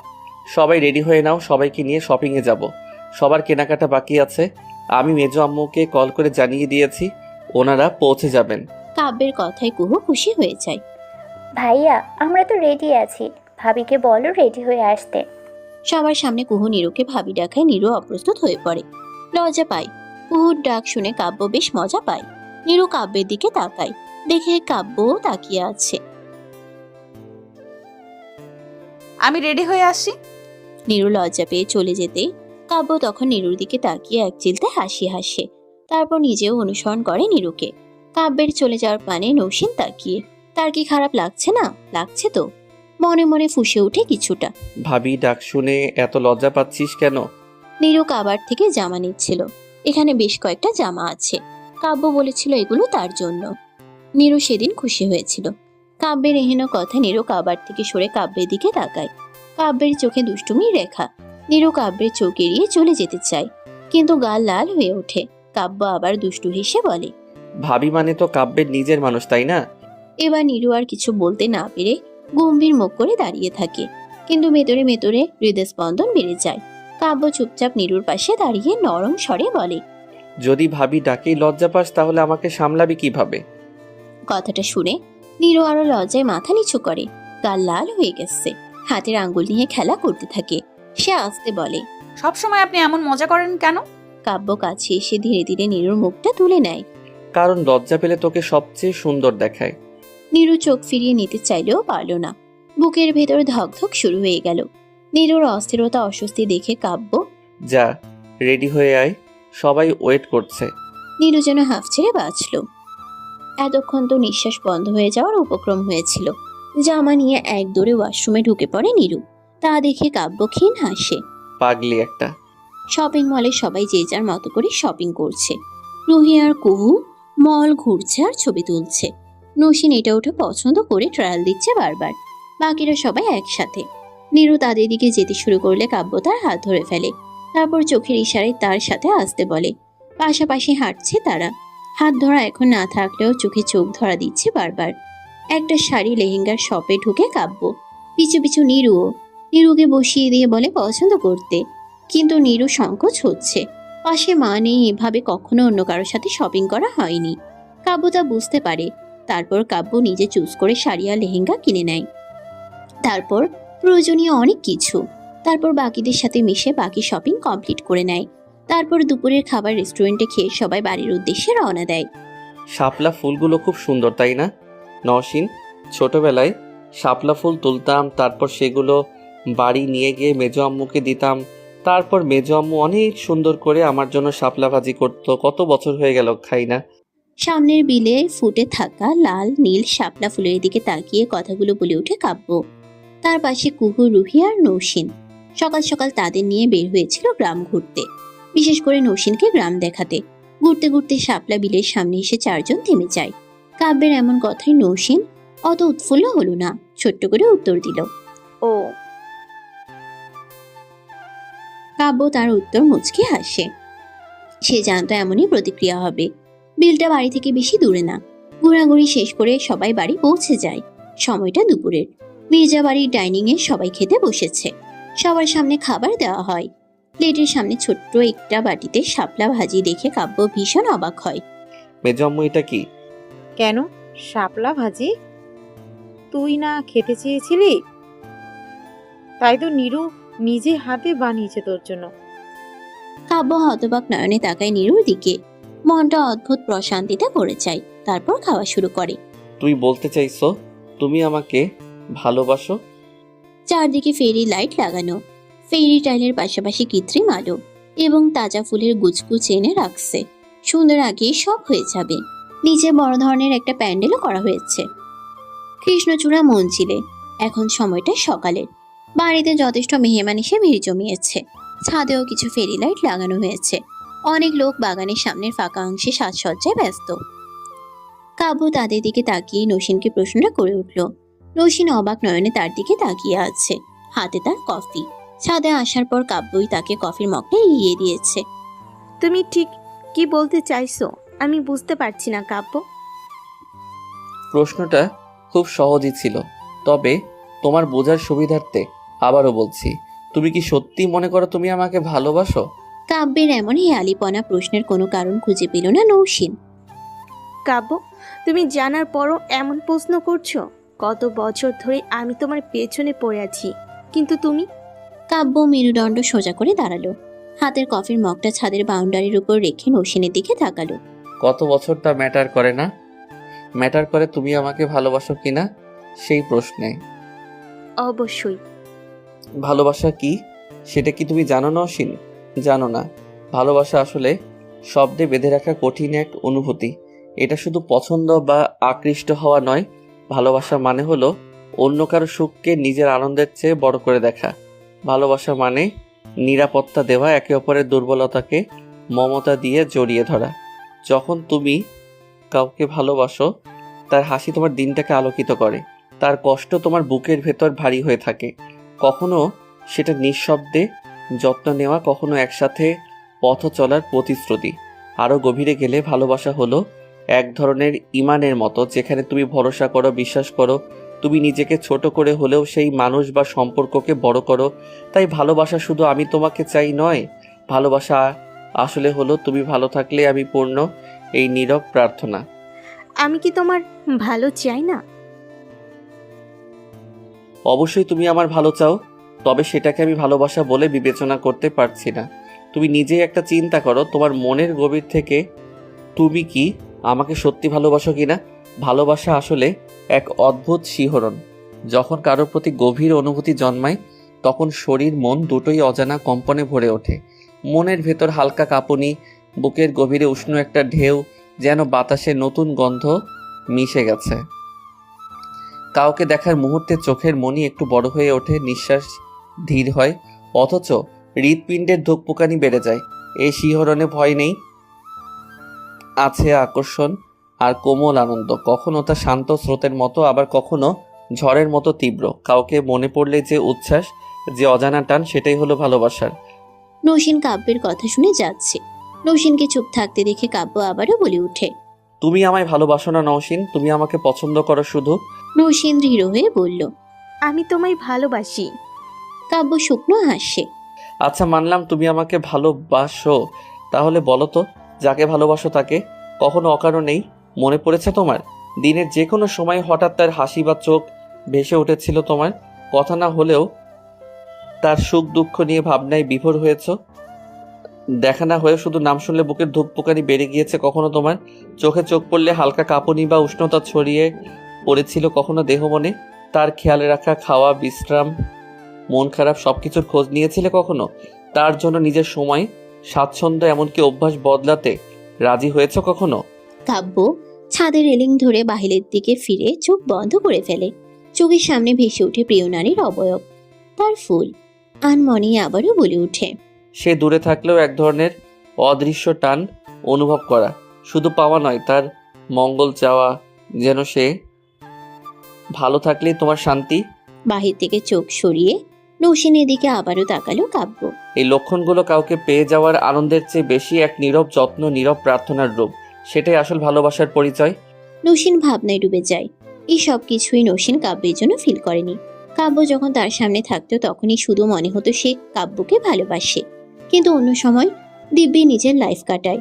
নসীনকে আনমনা দেখে কাব্য বুঝে যায় তার কথার অর্থ নসীন বুঝতে পেরেছে। আমি তোমার অনুভূতিকে সম্মান করি। তোমাকে আব্বু, কুহু সবাই অনেক ভালোবাসে। তবে তুমি আমার প্রতি যেটাকে ভালোবাসার নাম দিয়েছ সেটা ভালোবাসার নয়। আমি তোমাকে ইগনোর করতাম বলেই তুমি সেটা মেনে নিতে পারোনি। এটা আমরা কেউই মেনে নিতে পারিনি। যখন আমরা কাউকে পছন্দ করি তার ইগনোর। কিন্তু তুমি নিজেই গত 3 দিনের কথা ভেবে দেখো। আমি যখন প্রথম দিন নীরুকে হাত ধরে টেনে মির্জা বাড়ি থেকে নিয়ে আসলাম, তোমার কিন্তু কোনো প্রতিক্রিয়া ছিল না। শপিং মলে তুমি নিজের ইচ্ছে মতো শপিং করে বের হয়েছ। ভালোবাসার মানুষ যখন সামনে থাকে আমরা তখন চাই তার সামনে নিজেকে জাহির করতে। আমাকে কেমন লাগছে মুখে না বললেও চাহনিতে বোঝায়। কালকের কথাই ধরো, তুমি আমার পছন্দটার ক্ষেত্রে শুধু ওহ বলে চালিয়ে দিয়েছিলে, কিন্তু নীরুকে দেখো, ওই বিষাক্ত পানিতে নেমে শাপলা তুলে এনে নিজেই রান্না করেছে। সারা রাত মেয়েটা পায়ের চুলকানিতে ঘুমাতে পারেনি। সব কথা কুহুই আমাকে সকালে বলেছিল, ভালোবাসা থাকলে সব কিছুই হয় নওশিন। নসীন ভাবছে সত্যি তো, আমি তো শুধু মুখেই বলে গেলাম ভালোবাসি, কখনো তো অনুভব করিনি। কিছুটা থেমে কাব্য এবার রুক্ষ কণ্ঠে বলে উঠল, তোমার মনে অনুভূতি যেমনই থাক, আমি তোমাকে ভালোবাসি না। নসীন চকিতে কাব্যের দিকে তাকালো। সে জানে কাব্য তাকে ভালোবাসে না, তবে তার কষ্ট কেন হচ্ছে না কাব্য ভালো না বাসায়? তাহলে সত্যি নসীন কাব্যকে ভালোবাসেনি? নীরুকে ভালোবাসেন? নসীনের করা প্রশ্নে কাব্য ক্ষীণ হাসে। নসীন তাকায় সে হাসির দিকে। কাব্যের দৃষ্টি বাড়ির সামনের ফটকে। সেখানে তার বোন এবং তার প্রিয় রমণী দাঁড়িয়ে হাতের ইশারায় কাকি কি যেন বুঝাচ্ছে, পাক্কা গিন্নিদের মতো। কাব্যের দৃষ্টি অনুসরণ করে নসীন সেদিকে তাকায়। 14 বছর পর মির্জা বাড়িতে পা রেখেছিলাম। দায়িত্বতে থাকা মানুষটার সকল কিছু তাকে বুঝিয়ে দিয়ে পিছুটান ছাড়াবো বলে, কিন্তু কে জানতো পিছুটান ছেড়ে যাওয়ার বদলে এক চঞ্চল কিশোরীর প্রণয়ে সিক্ত হয়ে যাবে সে। কাব্য হাসলো, প্রাণবন্ত সে হাসি। নসীন তাকায় সেদিকে। ওই চঞ্চল ফুলটা আমার হৃদস্পন্দন গ্রাস করে নিয়েছিল প্রথম পলকেই। 29 বছর জীবনে আমি মনেও সেই দিনই কোনো এক কিশোরীর দিকে এতটা গভীরভাবে তাকিয়েছিলাম। নিজেকে এখন তাকে ছাড়া ভাবতে পারি না, দম বন্ধ হয়ে আসে। নীরু তোমাকে ভালোবাসে? নসীনের কথায় কাব্য আবার প্রশান্তের হাসি হাসে। নসীন পেয়ে যায় সে উত্তর। কাব্য নীরুর দিকে তাকিয়ে বলে উঠে, নীরু আমাকে ভালোবাসুক বা না বাসুক, ওকে আজীবন আমার কাছেই থাকতে হবে। আমি ছাড়া দ্বিতীয় কোনো গন্তব্য তার নেই। সকল রাস্তার সমাপ্তি আমি পর্যন্তই। আমার মা, খালামণি আর আঙ্কেল খুনির ফাঁসি মঞ্জুর করে এসেছে আব্বু। কবির মির্জার রুমে রফিকুল মির্জা, নিরুফা বেগম, রূপালী নিয়াজ এবং সবার মধ্যমণি কাব্য দাঁড়িয়ে আছে। কিছুক্ষণ আগে কাব্যর বলা প্রতিটা কথা শুনে সবাই হতবাক, সাথে প্রচন্ড খুশিও। হয়তো আজ সব খুশি আজ তাদের হাতে এসে ধরা দিয়েছে। সময়টা সন্ধ্যা 6টা। নতুন সাজে সেজে উঠেছে কৃষ্ণচূড়া মঞ্জিল। ফেরি লাইটের নিয়ন আলোয় চারদিকে সৌন্দর্য দ্বিগুণ বেড়ে গেছে। সবাই যে যার রুমে তৈরি হতে ব্যস্ত। কিছুক্ষণ পরেই সব আয়োজন শুরু হবে। সে মুহূর্তে জরুরি তলবে কাব্য বড়দের সবাইকে কবির মির্জার ঘরে ডেকে পাঠিয়েছে। এক এক করে সবাই কক্ষে প্রবেশ করে অবাক। তারপর কক্ষের দরজা চাপিয়ে দেওয়া হলো। তুই সত্যি বলছিস কাব্য? চোখের কোণে পানির কবির মির্জার। কাব্য ক্ষীণ হাসে। এই বিষয়ে আমি মিথ্যা বলতে পারি আব্বু? কবির মির্জা ছেলেকে জড়িয়ে ধরে। আমার কাকলি ন্যায় বিচার পেয়েছে এতগুলো বছর পর, কিন্তু কিভাবে কি কাব্য? কবির মির্জার করা প্রশ্নে সবাই উৎসুক। উপস্থিত সবার চোখে একই প্রশ্ন। কাব্য সবাইকে বুঝতে বলে, নিজেও বসে। যখন মা মারা যায় তখন আমার বোঝার মতো অত বয়স ছিল, কিন্তু যখন একটু বড় হলাম মায়ার প্রতিটা কথার মর্ম বুঝতে পেরেছি। অনার্সের প্রথম বর্ষে থাকাকালীন আমি এই তদন্ত শুরু করি। অনেক বছর ধরে অনেক কাঠখড় পুড়িয়ে এভিডেন্স জোগাড় করি। রাহাত আঙ্কেলের চাচা এটা জানতে পেরে আমাকে অনেকবার মারারও ট্রাই করে, তবে ভাগ্য আমার সহায় ছিল।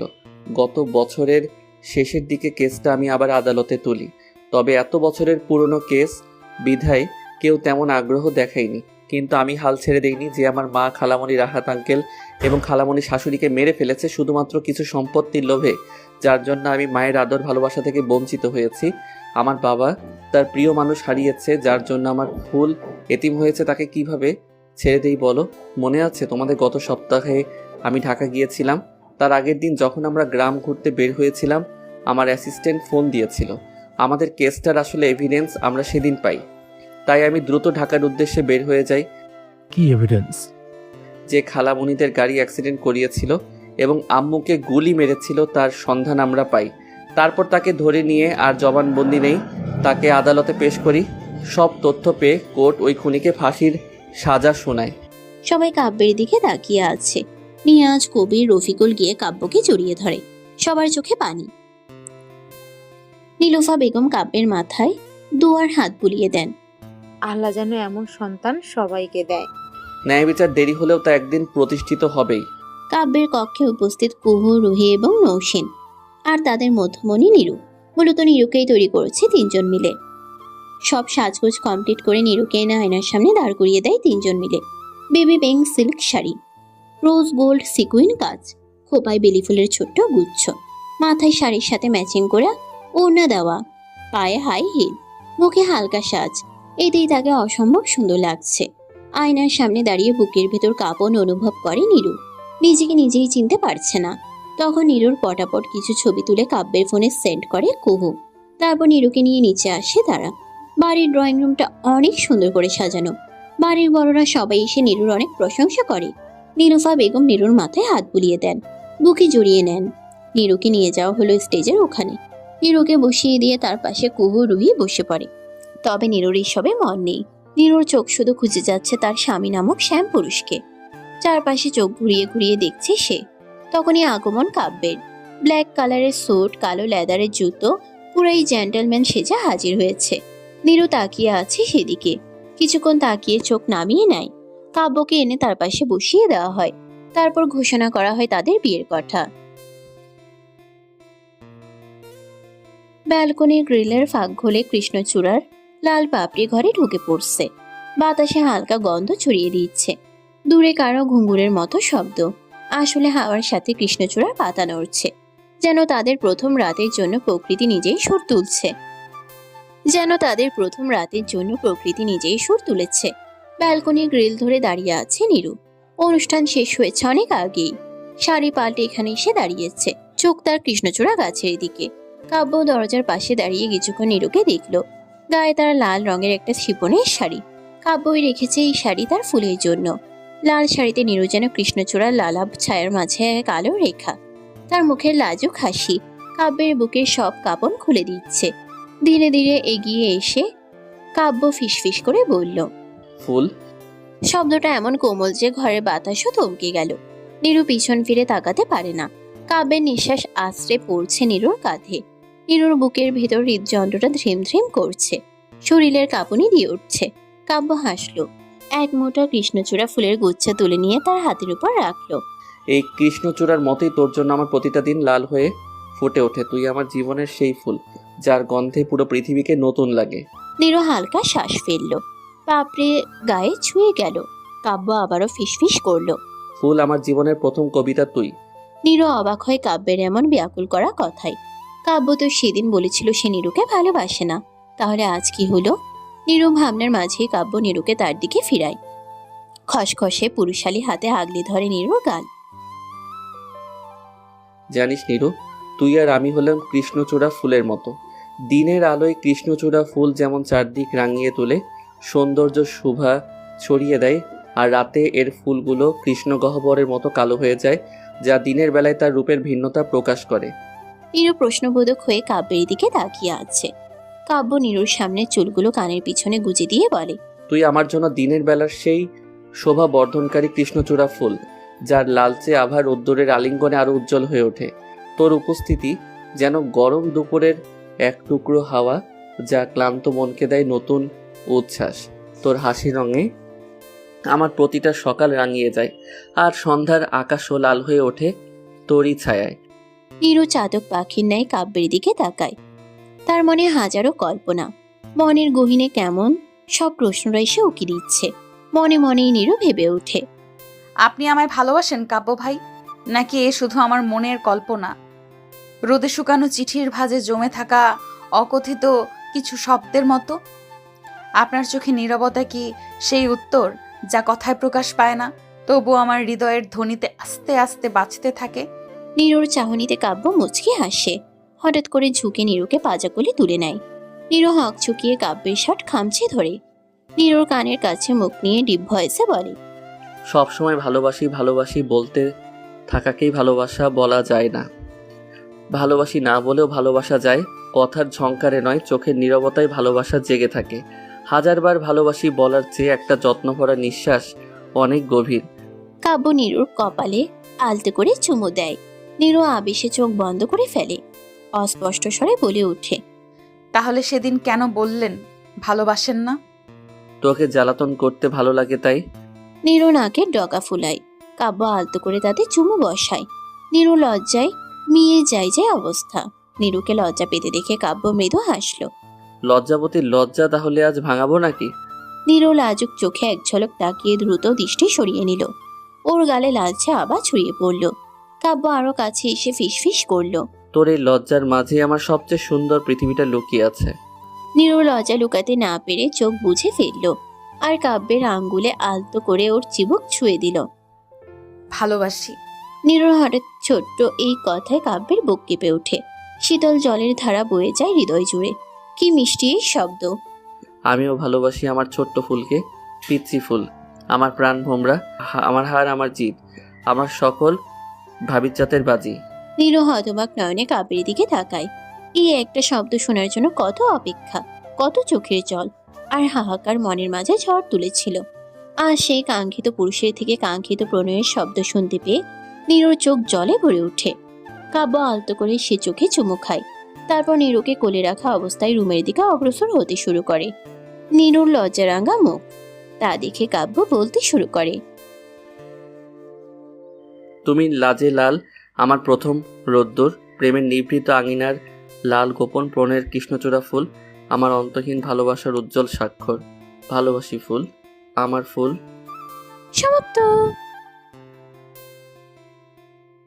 প্রতিদিন ভালোবাসার নতুন নতুন গল্প পেতে চ্যানেলটি সাবস্ক্রাইব করে পাশে থাকা বেল বাটনে ক্লিক করুন।